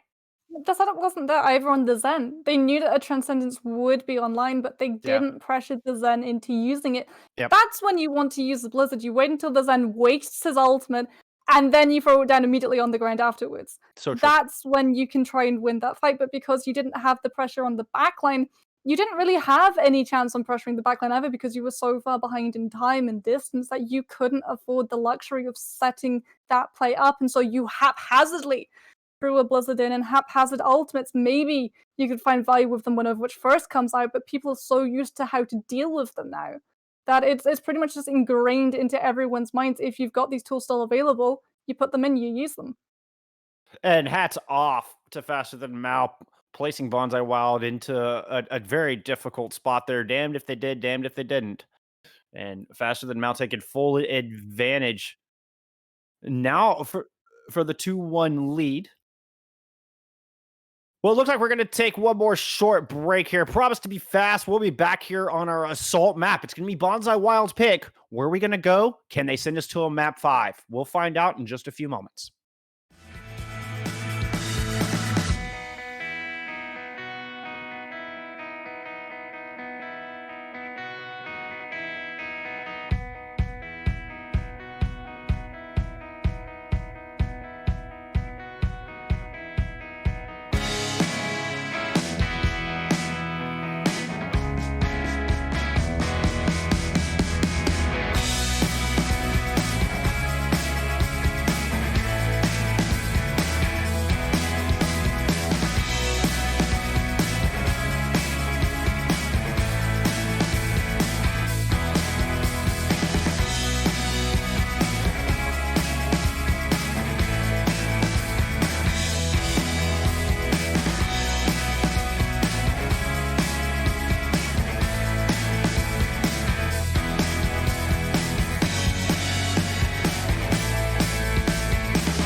And we're back, my friends, to Season 5 of the GitGud Championship. This match between Faster Than Mao and Bonzai Wild, where it's headed to map 4. Faster Than Mao have a 2-1 lead, and Bonzai have chosen Volskaya for our assault map here this evening, with a very interesting substitution coming through, Moxie. Yeah, Exclo is going to be coming in on the DPS role, but even more interestingly is that Yoshi, the guy that we've been seeing popping off on Genji for this team, has been put down into the support lineup. So a little bit of a musical chairs game going on for these guys, and they need to win. Remember, it's first to free, and Faster Than Mao are currently sitting in that 2-point spot. You need to win Volskaya to take it to that map 5 to manage to secure yourself a chance at taking this series. And you were talking to me about how Explodes is actually a little bit of a Doomfist main. And we were talking about why you would play Doomfist in place of Genji. My personal theory is that he comes in, he immediately gets a pick, he immediately gets that instant value, which forces a Batiste to play in ways that he doesn't around Genji. When a Genji comes in against a Batiste, he has that time to see whether or not the Genji is actually going to get someone into critical HP. If a Doomfist comes in and he goes on a squishy and you hear that charge up of a punch, you want to immediately put Immortality Field down, because if there's a chance, even a very slim chance, of someone getting chucked into a wall, and that pretty much guarantees instantaneous death if you're a supporter or DPS.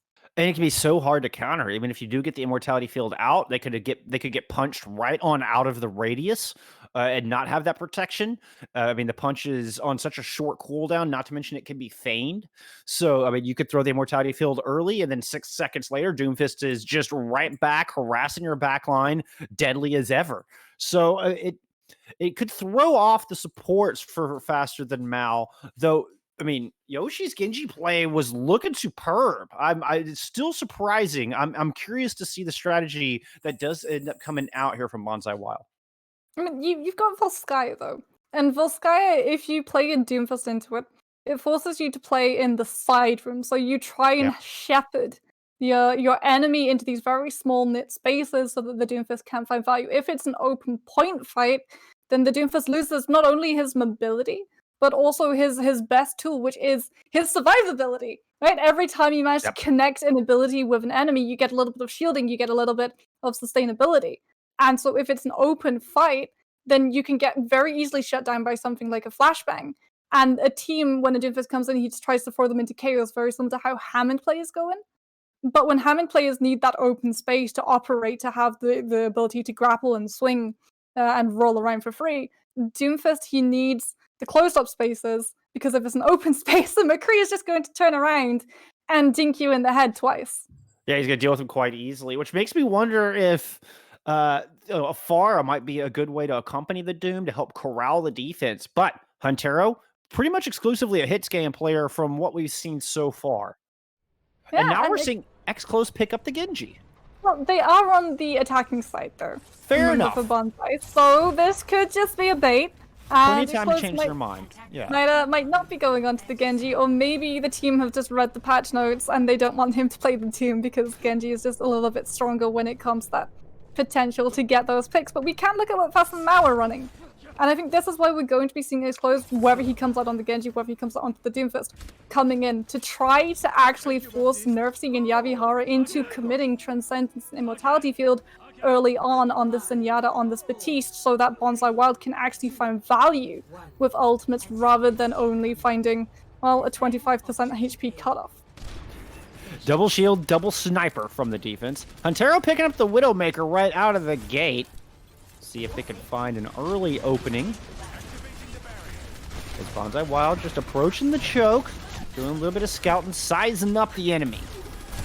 It looks like they're just going to put the pressure straight down, go right on to Forklift. They're not bothering to pass around left. Health bars very low here for Faster Than Miau, and Huntero finds 2 quick kills. Gambino getting in the mix, half the defense missing, including both of their tanks. Bonzai Wild with a fantastic start. Huntero with 3K here on the point.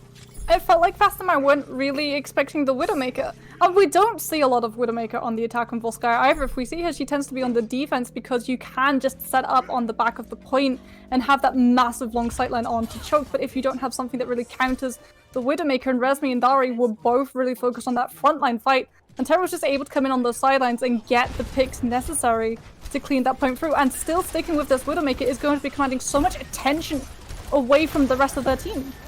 And all the while, X-Close Gambino building up super close to those ultimates. 80% towards the blade. Not a whole lot here for the defense. Amp Matrix online, but still Nerfsy 70% to Transcendence.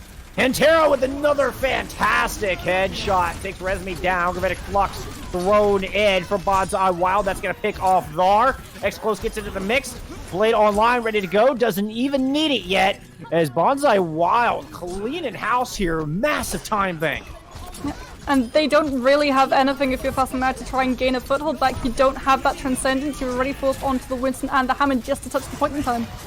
Genji Blade coming out to help seal the deal. Variola back at spawn. A double kill on both supports before they can even get out of the spawn doors, which means that these stall tanks have no sustain. Holy cow. 5:01 left in the time bank. That's the disconnect that we wanted to see Bonzai throw at Faster Than Miau in that final fight, where you split the supports away from the tanks, because it guarantees that Hammond, that Winston, they don't have that healing going through. They're just big chunky health bars that Bonzai Wild can just chew up and spit out. So massive blistering pace, 5 minutes and 1 second, and I hope that Huntero sticks on this Widowmaker because it makes sense. You managed to find so much value with it on the attack, which is when, well, you don't normally see it run. The defense, we talked about it, you have such a beautiful line of sight all the way from back of point onto that first choke, and you couple that up with something like a Junkrat or a May, and that just gives you so much space. Not only that, it really pressures Faster Than Miau, because they take so much damage from that spam comp that their shields are in tatters, right? And so Tornado, he drops his shield, and if Sank doesn't have that defense matrix ready, then someone's losing their head. Huntero going to be right there to capitalize, and that's exactly the defense that Bonzai Wild bringing out with the Widowmaker and the Junkrat. Double shield to hold down the front. Although they are setting up a little bit further away from choke than I was expecting. It's going to do them a lot of favors if Dari actually comes out on this Symmetra strategy, because there's one way to get through choke safely, and that is to negate it entirely by going around the side of point with a Symmetra teleport, or even just trying to go up window. They are running out with the Symmetra, and it looks like they are gravitating towards the edge of the point as it's closed. Oh, you see that not a lot of damage coming through. Alright, looks like they're just going up to the top of box. A lot of pressure onto the teleporter from the Junkrat. Faster than Miau, able to go over the top of center box, make it onto the objective. X-Close does eventually take down the Nerfsy, who did not make it through the teleporter. Kills coming through from both sides, but defense coming up on top once the dust settles. That final kill coming through, but perhaps a small window of opportunity for a power play here for Miau. It's going to be very hard though, because Doctor is still up and around, which means Discord is still up and around. And Discord, remember, it's been up instead of that 25% damage amplification you take, it's now that 30%. Nerfsy goes on to the Moirads, just try and get through choke faster and safer, but that means that you use your fade ability, and when it comes to that massive long fight, you might not be able to get out of Gambino when he builds up the Sigma Flux. Similar play from Faster Than Miau. Pushing onto the objective, using the May wall to try to divide the defense. Huntero goes down. Great important pick. Sank able to counter the high ground. X-Close trying to duel the Sim, keep him off point, but no! Zarya Lot takes down that kill. Sank finds the kill onto Cyril as well. And the positioning working out much better for Faster Than Miau this time around. But the time bank might not be, because they don't really have that snowball potential that Bonzai had already built up on their attack round. They do manage to get Joshi out of the way, but that Batiste is going to be right back into the action in a couple of moments, and the Doctor has this Transcendence, that's the sustainability that Faster Than Miau were missing themselves when they were defending. Yeah, Earth Shatter coming up on live, but it looks to be about the only tool available here for Miau as they press in on the attack. Transcendence used early. Not quite sure what prompted that Alcoalescence and Rally thrown in from Faster Than Miau, pressing onto the point. Doctor comes with a good kill, takes Zarya Lot out early. Now here comes the tire from X-Close. That takes down Resmi Daddy, who was 87% to that Blizzard. Earth Shatter coming in from Tornado, finds 2 kills. Will it be enough? With Nerfsy missing as well, there's no more heal, no more sustain for the attacking team, and that means X-Close can just clean house here on the point.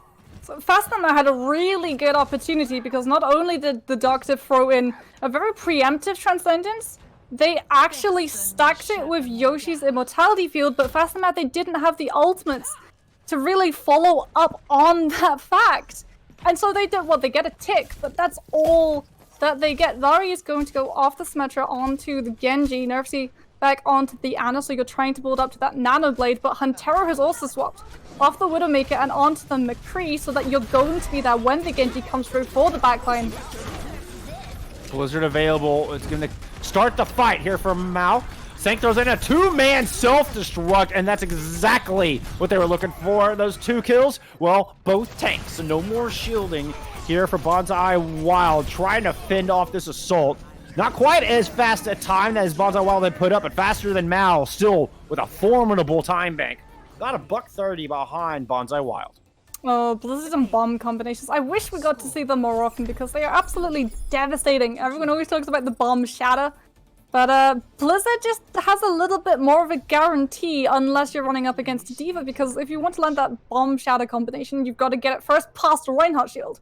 If you're a Mei and you're not going up against a D.Va and you're only got a Sigma, well, you just have to worry about that shift ability. It's not a 1.5 second cooldown where D.Va just gets to Pac-Man her way through the ultimate lineup. And the recent nerf to Earth Shatter means the window of opportunity for the self-destruct to actually work is so touchy. You have to throw the bomb first, and that means you're preemptively, you know, you're going to decide whether that Earth Shatter will make it through the opposition shields. It can be just so difficult to get all of that to align just right. With Blizzard, you've got a nice duration, a nice window for the self-destruct to take effect.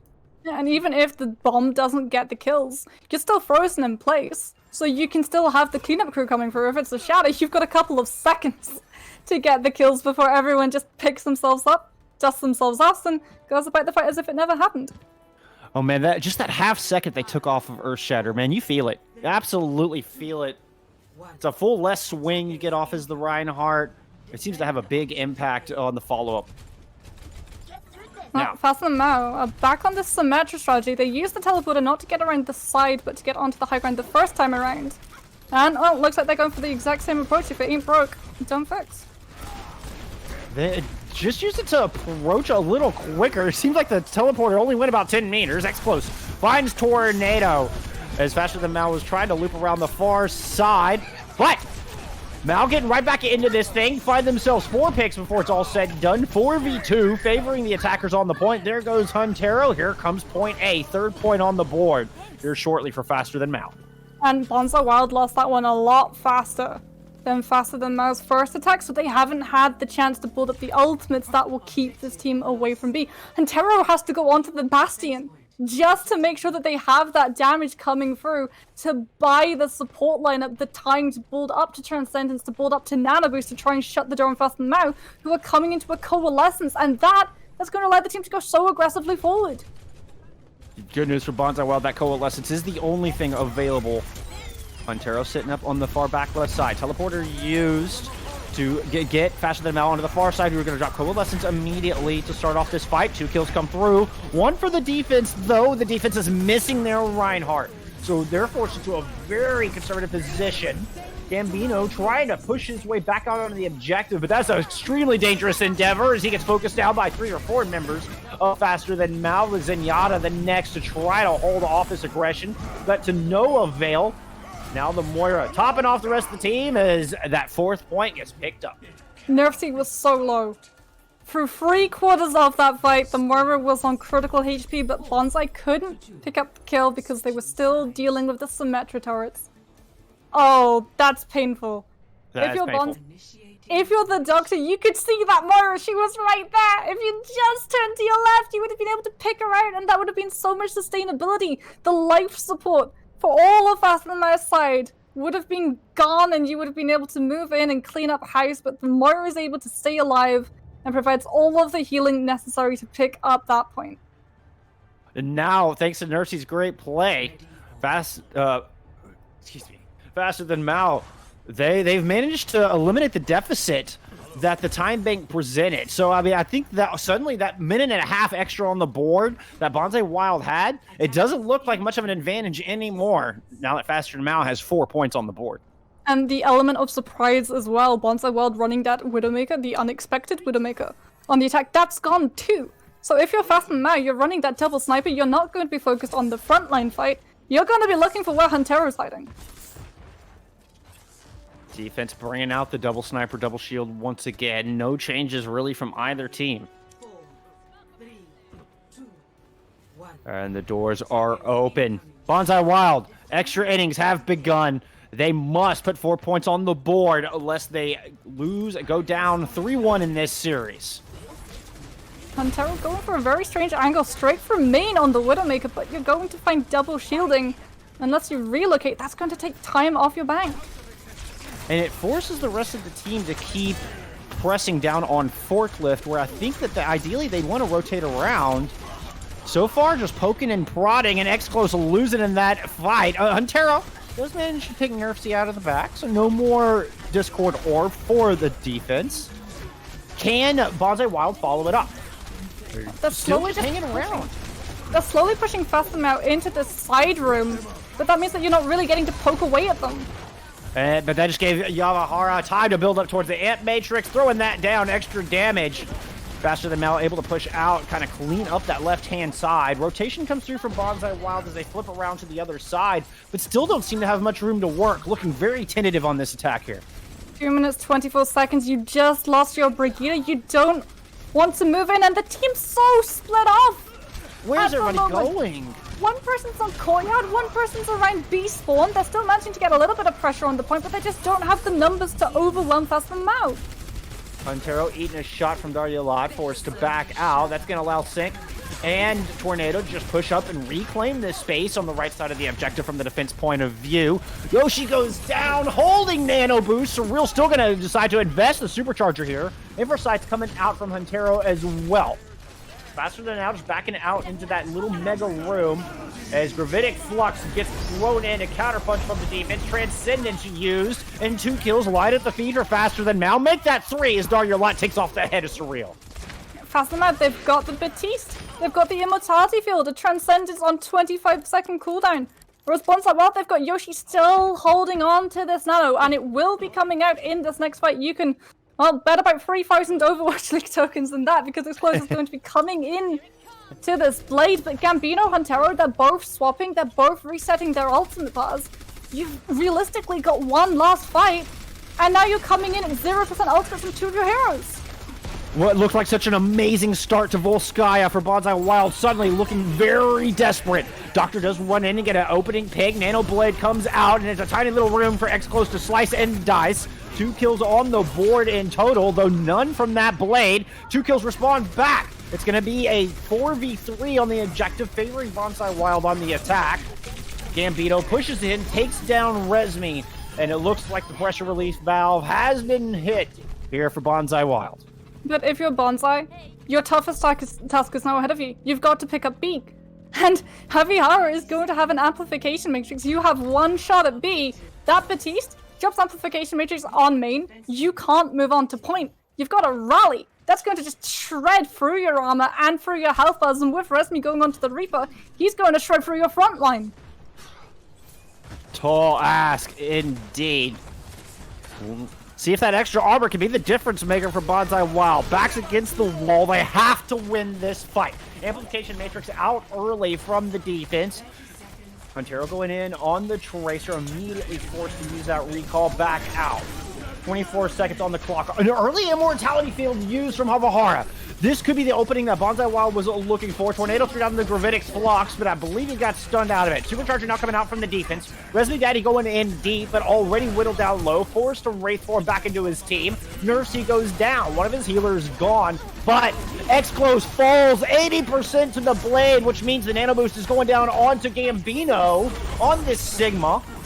Can he find any value? He's running into a Reaper, and he gets the kill onto the Reaper. Huge kill here for Bonzai Wild. Supercharger in play for the attacking team as the overtime wick starts to burn. They're getting the kills. Bonzai Wild might actually be able to do this, but I worry the best result that they can get at this point would be a draw as the overtime wick is burning, and they haven't even capped yet. Okay, they do take care of the stall if they do get the cap.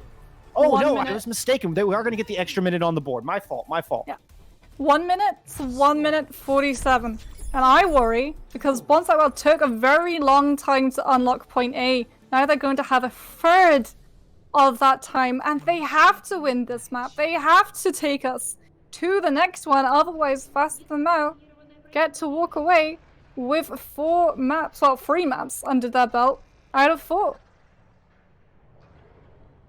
Match point for Faster Than Mal. 4-4 here on Volskaya as we head into our second set of extra innings. Ready for battle. Faster Than Mal will come back out on the defense with that blazing fast time they put up to get points 3 and 4. Oh, and I like what they're showing us here, Moxie. A little bit of Torbjorn. Oh, you can't run dive into this. Correct. Because not only is your dive going to be completely negated and nullified by that Immortality Field, you're going to take so much damage when you're airborne from Darilot's turret that you were just going to be in tatters before you even get to hit the ground. Perfect meat for Resmi to just pump in a couple of arrows and send you back to that respawn, and you've got a minute to work with. You've got a win condition, sure, it's that Nano Blade, but that takes time to build up and set up. And it takes time to pressure out Javihara on this Batiste with Immortality Field, and time is not something that you've got a lot of. No, it's certainly not. Doctor going over to the Mercy, so they will have a res here with their 60-second assault. Now whittled down to 45 already. X-Close deflects the Storm Arrows back into sync. What a play. What a start here for Bonzai Wild. The door has been opened. Can they rush through it? Gambino finds Resmi Daddy early. Tornado already down super low. Javiero finally uses that Immortality Field, but it's easily picked off by Gambino and company. And now, suddenly Faster Than Mal looking to be in a very dangerous spot. Back up against the wall. Already 2 ticks picked up here for Bonzai Wild. Looks like they're going to get the third. And already a clear win condition coming up for them on point B. because you've got the Doctor, it's not the res that these guys are favoring, it's the damage boost. They're as close as 80% to that blade. And you might not have a nano. Yoshi is going to be very close, but you might not need one. Nerfsy's off the Zenyatta onto the Brigida, so you've got the shield bash to try and shut this Genji down, because fast now, no. If this blade is huge, it's going to be Bonzai Wild walking away point B. If it's not, fast now get to take that point away from them. They've got one shot, Bonzai Wild does. They're going to throw in the Bob to start things off. Ant Matrix out from the defense. Bob easily dealt with. Here comes the blade. Nano was indeed up in time, and it's a 2-kill with 1 slice. Make that 3. Gravitic Flux into the air. 4th kill for X-Close here on the Genji. What an outstanding performance here from the new substitute. We see it in map 4, and there goes the progress. 3 ticks picked up, 6 points on the board. Ooh, that was a very impressive assault, Moxie. Oh, the Mercy pick. It's very niche. There are these tiny little scenarios, and it happens about once in every 1,000 games of Overwatch, where Mercy is what you want running in a tournament support lineup, and not just to do with R. But they make it work, because they know that their win condition is to build up to those ultimates, and when you have a Mercy damage boosting, you've got a miniature supercharger in your pocket 24/7. And that allowed X-Close not only to get the damage boost amplified on his normal shuriken, he gets the ultimate boost that he needed to build up to that blade, and that was the thing that Bonzai Wild are able to win B off the back of. Yeah, huge 4K from X-Close there on the back of point B. What a play. What a big brain play from the Doctor. Who knew that the Mercy pick was the clutch pick after all? And bringing it back out here on the defense. Okay, so now this is when you favor the res. You are on the defense, you know that it's 1 minute 47 on the clock for the attacking side faster than now. If someone on your side goes down, the respawns are so far away, especially because you're running the Orisa, you're running the Sigma. They are extremely hard to get from spawn safely back into your composition through the back of Volskaya, and it takes time as well. And Fast and Miau with a composition they're running with this Genji, with this D.Va, they are not going to allow you the time to just get your composition knitted back up if you lose someone early on. Oh, this is a fantastic matchup. Double shield versus the rush down comp with the Mei. Early wall splits off Zero from the rest of the pack, but the heal's right there. Good job for Yoshi keeping him alive. Tornado falls early. Not the start faster than Mal was looking for. If you're Bonzai Wild, you want X-Close to hit that blade. This is the thing that Fast and Miau have been trying to deal with, and he's 43% of the way there. Darius in comparison has only just hit the 10%. Nerfsy has 6 times the ultimate charge, so that nano boost is going to be going on to Tornado. And it's going to be up to this Reinhardt to cleave this defense open, but he's going to be going up against Poke. Orisa and Sigma can just get him down within distance. Utilizing that Lucio's speed, faster than Mouse, circles around through the far right side above the Mega. They're going to go all the way out to the high ground and drop down onto the objective. All the while, eating damage from Huntero. Resmi Daddy with the long-range icicle right between the eyes of Huntero. Tornado finds the Ana in the back. Havahara finds the Doctor. No more heals for the defense. And Daryalat now has free reign to go in and take down those tanks. They nano boosted the Genji so that he didn't have Blade, but he was still doing the damage. And Genji has something that Reinhardt never has, mobility, the ability to get from the high ground to the low ground seamlessly. So when Doctor tries to go for the res onto Huntero, Nano comes out and the Genji just jumps on her, and that Mercy does not get to see it through. But if you're Fast and Miau, you have one shot at point B, and you have to do it getting through Exclose's Blade alive, and then some, because then you got to see through Gambino's Sigma Flux and Huntero's Bob. It all comes down to Havahara, 25% away from the sign barrier. Cannot underestimate that Flux, which is going to come out immediately, gets swept. Beautiful play there from Nerfsy to shut down that Gravitic Flux. Trades come through, both teams missing a tank, both teams missing a healer. Real taken down, who was holding that supercharger. Huntero with a beautiful shot takes down Resmi Daddy, who is close to the Blizzard. Daryalat goes down as the blade comes out. X-Close beats him to the Genji blade, pulls the sword out, and takes us to a Mat 5 at the edge of that katana. So both teams may have been missing a support, but Fast and Miau are missing the support with their win condition, with the ultimate coming up, the sound barrier. They needed it to sustain through the fight and give themselves a chance at coming back in. Also, what they're missing in Ana. which means you've still got the Mercy, you've still got the Res, you've still got the damage boost, and Yoshi, well, yes, would have been able to get the Nano Boost on mine. It's not as crucial as the Sound Barrier to keep your team in a fight. So X-Close coming in on that map, replacing Yoshi in the Genji role. And wow, what a performance we saw from X-Close there, sending us to a map 5, the tiebreaker map. Oh, both of these teams taking us the full distance, and I am extremely happy because we said that things looked close on Gardens. We said that things didn't look quite as close on Night Market, but we get to see these teams taking us to that 5th map in some beautiful Overwatch players, some really nice ultimates, some really nice team play setup cohesion, showing you that Overwatch is truly a game that you want to 6-stack in. Absolutely. We've seen wonderful discipline from both sides, some fantastic aim. I mean, this game has had it all here, Moxie, and I couldn't be happier that we get to see a map 5. One control round to decide it all. It will be faster than Miau's pick. They're going to have Nepal or Oasis to choose from. Oh, and I mean, you want to go to Nepal, surely. Because Nepal is just one of those, similar to Lijiang, where you play your composition based around which map pops up. And I think if you're fast in mind, you're casting your mind back to when you found so much value on Night Market with that Symmetra strategy, right? If Village pops up, you can run the exact same strategy. You can have a Symmetra, just set up the microwave, put the turrets in all of the places inside the point, and then just wait for Bonzai Wild to try and walk through. And it doesn't have nearly the openings to use the Pharah. Shrine, the May could come into play as well. As if you go to Shrine, and then the double shield, of course, with the Orisa Bucker, with perhaps some more of the long-range snipes there on Sanctum. And it is indeed Nepal will be our destination for map 5.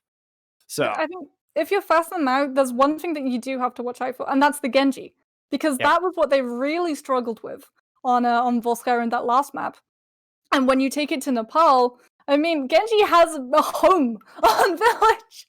The room just up above the point, actually off the side of it. That's Genji's home, and it's Genji's home for a reason, because Genji can be run really effectively on Nepal, whichever map shows up, because the spaces are open. There's so much high ground for him to play around with, and not only that, but the way that you have you set up, if you're defending a point, your supports tend to be just a little bit further away from your front line, which means that there's less peel available, and that paves the way for the Genji to come through and blitz his way through your backline completely uncontested.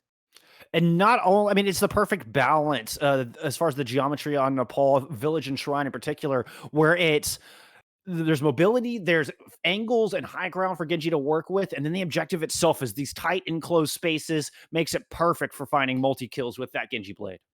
I mean, my perfect play, and I've seen a couple of teams actually run this, and so fingers crossed that both of these guys are going to be locking it in. Hammond paired up with Genji, because it's a brutal combination, and it takes some time to build up to. But you have the Hammond come in with Hammond mines, and say you're running on Village. Hammond comes in, drops mines all around point, and then the Genji comes through with the blade, and suddenly a team is stuck between a rock and a hard place, or a nanobiting ninja up against explosive minefields that you don't want to walk into, so you can't escape it. Like, you have to hope that you've got a Zenyatta who can just transcendence his way through the minefield, because a Lucio sound barrier, you're just going to speed boost straight into death. Is that caught between a bomb and a sharp place? Is that? All right. But yes, that's when your Zenyatta absolutely vital as a minesweeper. I mean, yeah, these days he's an Omnic, you know. You can probably download some apps on Sigma. Just yeah, guys. I know we're in the middle of an Overwatch game, but excuse me, I'm just going to be sitting here in the corner playing Minesweeper and getting a high score. Oh, that's the secret to Zenyatta's bliss and transcendence. It's just playing old school Minesweeper. That's all there is to it. Head to Sanctum. Minesweeper was horrible. That was always on the edge of your seat. Absolute paranoia and anxiety bundled up as you just click each square and hope that you manage to guess right. But it's not going to be a Village or Shrine up first. It's going to be Sanctum. So while Genji can be run on this map, we do tend to see the Pharah come into play, and not only that, the Orisa and the Sigma, and even sometimes the Lucio, because there's This is the home of the environmental kill. This is the home of the bottomless pit that we still don't know where it leads to. Both teams are bringing out the Orisa Sigma, but support lines and DPS lines looking very different. The Brig here from Bonzai trying to hold off early environmental kill into the unknown abyss goes Tornado. The kill just ended up, that's where the pit leads right back into the shuttle somehow. Now you got Huntero sitting back, trying to put shots down onto the Farah, but Farah answers back, and suddenly there's no more tanks here for Bonzai Wild. Explod's going in on the Genji, seeing if he can swing the balance back the other way as Huntero takes Resmi Daddy out of the sky. But without their tanks, there's no sustain, no point presence here for Bonzai Wild. Explode has built up 64% of the way to a Blade though, and fasten them out because they're running Nerfsy. They don't have that Zenyatta, they don't have that double cushion of support able to deal with that one, so it's all going to be down to this Batiste Havihara. He's got that amplification matrix built up though, and with fasten out controlling the point, they can just try and close in on Bonzai Wild, not even let them see the light of any room other than main corridor. Oh, these stagger kills are just nasty. Huntero goes down super late. Surreal goes down super early. Bonzai Wild so far haven't been able to get back to a 6-man roster here since the initial assault. All the while, percentage getting built up. Dragon's thrown in right over the entrance. Zarya Lot splitting the team in half. Now Ant Matrix down. Those buff storm arrows going through. But the shielding there. Now the shielding all broke. Here comes Expo trying to answer back. Barrage is going to be the difference maker, though. Barrage picks up 2. Can Expo equalize? He finds 1. I don't think it's going to be enough. And Faster Than Miau will hold on.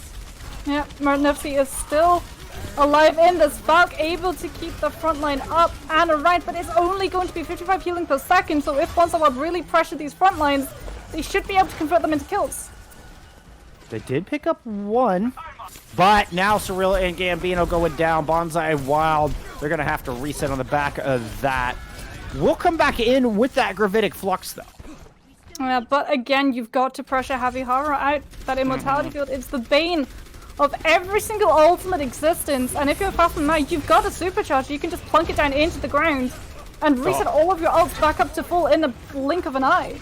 Which is exactly how they're going to start off the next fight. That Accretion Rock had so much additional damage. X-Close didn't stand a chance. Bonzai Wild needs to start getting closer to this point. It's 94%. Someone has to touch. Dragons over the top. Rally used from the Brig to try to get her in. And I think one of them did make an auto point. I didn't see which hero it was. Okay, it was the Sigma, who threw down the Gravitic Flux immediately. That found a couple of people. And a big anti into the pack. So they're not able to heal up from that half damage. Nerfsy goes down. Dariolot slept. Tornado's still on low health. But Tornado, doesn't matter if he's got 20% health. He strikes back, finds a 3K. His Flux massive. And now it's up to X-Close to try to close this thing out. Huntero getting into the mix. Surreal makes it back onto the point, finds 2 kills. Bonzai Wild, they're not going down without a fight here, Moxie. So Surreal actually swaps onto the Reinhardt, so you can go for just swinging away with the hammer. Because Fast and Mad, they like to use the poke ward, right? If the Reinhardt just closes the distance, then he takes a massive advantage. But they have to win out every single one of these fights determinedly, because if they allow Fast and Mad to build up ultimates and be able to stack them, then they are just going to be washed out by the team coming in with 6 full circles colored in for that one fight that they need to win. They'll have a Nano Blade on the side of Bonzai Wild for this fight. After that, it will not be nearly so easy to win these fights. Ant Matrix out early from Faster Than Miau. Here comes the Blade, and there goes the Nano. He's going to go into the back line. Immortality Field there! Thor just outside of it. Havahara goes down. And indeed, Bonzai will use the Nano Blade to great effect, though X-Close falls in the end. Resmi's got a barrage. And they can try to set this one up, but it's going to be extremely hard to do so. Sank will have the supercharges to give it a little bit of extra oomph. But the problem is getting Resmi safely into the position to actually use this, because you don't have control of the point, therefore you know if you're the opponent where that fire is going to be boosting up from. It's going to be so easy to see and so easy to prepare for, either for that Reinhardt shield or Hunterish just pick your head out of the sky. First shatter from Surreal. Hits nothing but a Sigma shield, and Sing throws Surreal into the depths. Dario Lot finds X-Close. Now, Faster Than Miau just has to worry about the Ashen's backside. Oh my goodness, res me daddy. Drops the barrage directly on Huntero's dome. That was so many rockets, the Ash didn't even see it coming. Now, Faster Than Miau taking the point. Overtime Wick starting to burn, and they're going to take the opening round in Nepal. A good start for them here in map 5. Oh, Surreal going off the map. That Orisa halt. Senk has been so good today on the Orisa with the supercharger combinations for the ults, with the halts off of the edge of those corners. If Bonzai had a Reinhardt, they would have had an anchor to hold their composition together. But Surreal, he goes very aggressively towards the edge of that pit to try and set the Shadow up to try and walk past the Orisa shield. But the halt's online, and so he just gets pulled off the map, and suddenly Bonzai Wild are left with out that tank without that shield that they really want to hide behind for when Resmi tries to put that barrage in. And even if Hunter had been able to have the space, had not been backbarraged by the Pharah, it would have been so hard to keep yourself alive without the cushion of that. But Cyril will be happy, you know, it's no more death pits to fall into. He has a Zarya behind him as well, Gambino going to be doing a lot to help the Reinhardt stay up and alive. But we have a disconnection at the moment, so Bonzai fighting one player down. Yeah, which should get a pause here directly. One thing I noticed there was X-Close making the swap over to that Doomfist. We had discussed using the Doomfist over the Genji early on. We'll see if X-Close can find the early picks, find the immediate impact. Surreal already at half health, and being down a man, I think we're going to get a reset here out of Bonzai Wild. Unlucky start for that squad. Yeah, unfortunately it was in the middle of a fight as well, so the pause could not come through. Yoshi is back, now going to be on the Ana, but you just lost Surreal. Without that main support, the Lucio healing is just not enough to cut it from all of the spam damage you're taking. Yoshi getting a couple of clean shots there on Resmi Daddy, forcing the Pharah back onto their side of the fence. It's going to allow Bonzai Wild just a moment to set up their attack and push in. We'll see if X-Close Doomfist can find this backline. He circles around the left side by Elephant, puts the pressure down. Javier goes down. Perfect kill. Gets the Immortality Field out, but it's not going to last long. Senk does strike back, taking Huntero out of the far backline. Res there. X-Close! X-Close! Punching it left and right, throwing haymakers and finding 3 kills. Total of 4 in that engagement. There's no CC on the side of Fast and Mad, there's no crowd control, there's no Brigida, there's no McCree. And now Bonzai Wild, because they saw the value that X-Close was getting on the Doomfist, they've swapped Huntero off the Widowmaker and onto the Tracer, which means they're ignoring the problem of the Pharah. But if the Pharah isn't posing that threat, if you're having much more value getting in, getting those picks, knowing that you're not going to be shut down, yeah, double down on it, it works. Ooh, Bonzai Wild narrowly escaping the hold that would have dragged them into the Dragons. Resmi Daddy and Thar striking right back. 4v4 here on the point. Oh my goodness, Zaryalot slept out. Resmi Daddy slept out of their barrage. Zaryalot whittled down low, but does eventually win the duel against the Lucio in the backline. So holding on to a point with a one-man advantage. Bonzai Wild just, they're holding on by the skin of their teeth here, Moxie. Well, Huntero's off the Tracer onto the McCree, so they aren't going to ignore the Pharah any longer. But X-Close is getting so very low at the moment. Gambino's got a grab, X-Close has got a Meteor Strike. They can combine those, they just need to bait out that Batiste Immortality Field. Huntero picks off Nerfsy and Rez, takes out the Pharmacy single-handedly. We had the Graviton Surge invested in by Gambino. Meteor Strike thrown in from X-Close. And clean in house, Bonzai Wild, 65% on the board and counting. So Faster Than Miau, they do have ultimates that they can try and set up. The problem is that you need control of the space before you can. Sigma Flux, Amplification Matrix, even Dragon Strike to some extent requires you to be in control of that space to make sure that your opponents can't simply disengage and wait out those ultimate durations. And currently, you're not in control of the space. And Bonzai Wild aren't going to allow you onto this point long enough to do those. Using Dragons perhaps to try to create that space. Supercharger coming out early from Faster Than Miau as well, but it's X-Close diving in off the side, high ground. Miau never saw it coming. 2 kills, 3 kills for X-Close on the Doomfist. Holy cow, what a performance. And that's going to send us to round 3. It's all come down to this. You've got to put in some form of CC. There needs to be something, either a Break or a Sombra or a McCree at this point that allows Fast Than Miau to try to deal with X-Close on this Doomfist, because they just have been ignoring him And if you ignore a Doomfist, it's a lot like ignoring a pharmacy. And we saw Bonzai, well, they cycled through the DPS to make sure that they did not ignore that problem, and they found value with it. Because Resmi didn't get the free reign that X-Close was allowed to run amok with. Oh, now we're getting the same composition that Faster Than Mal showed us on Night Market. The Symmetra and the Mei. The Mei, I think, the perfect answer here to X-Close Doomfist.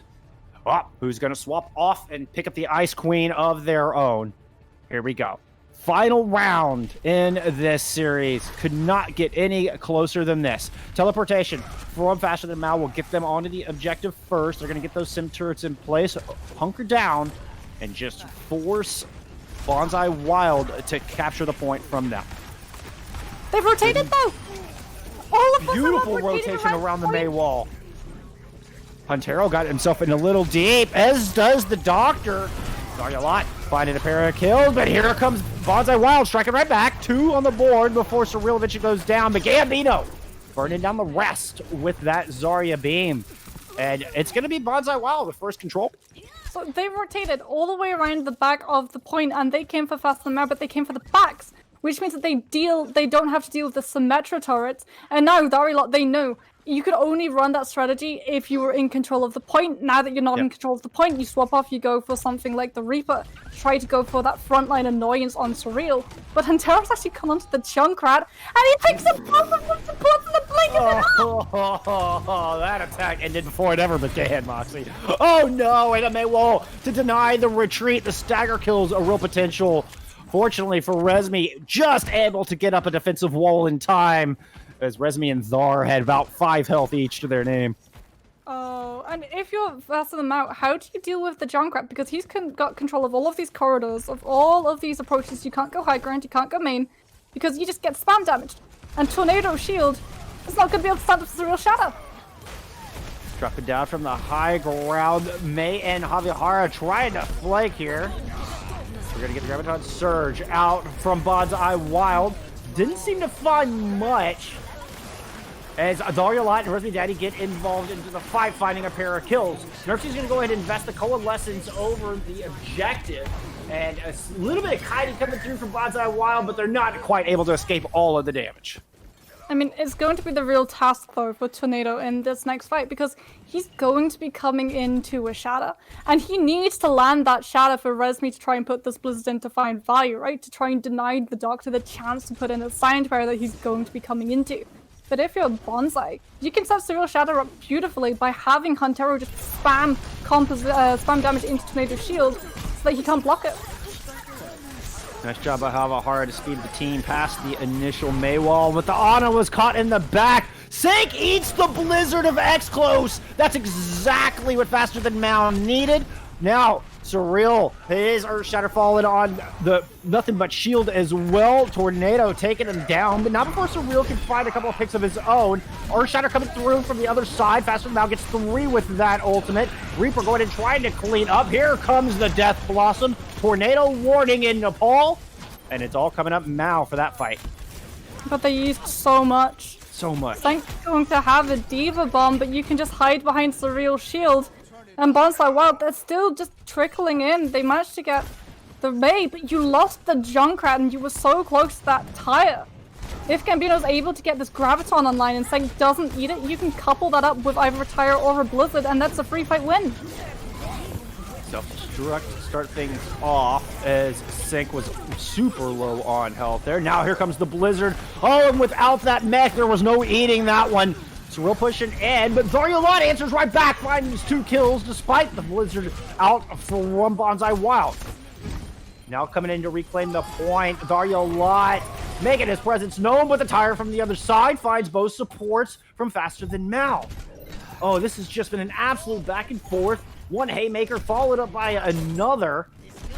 Faster Than Mal eventually flipping the point. We're coming up on 1-fight territory here. You may have got both of the supports with that tire, but you don't have a team to capitalize the moment with. Nope. And Huntero is forced to go off the map so that he doesn't get staggered out for the final fight, as Faster Than Mal take this up to 94%.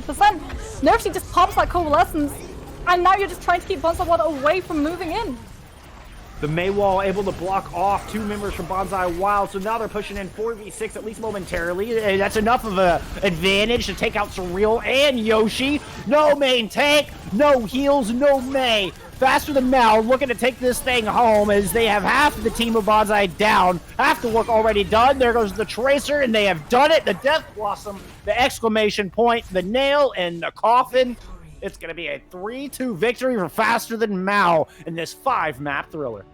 Bonzai used the tire far too early. Yep. It may have had massive value, but you just could not capitalize the moment on, and suddenly you were forced onto a Tracer who didn't have an ultimate built up, and you were forced into a fight where you needed to be on the point. Gambino had a really nice graviton, but because it was that final fight, because it was ticking into 100%, you again could not capitalize on the ultimate usage because you had to be sticking with the point.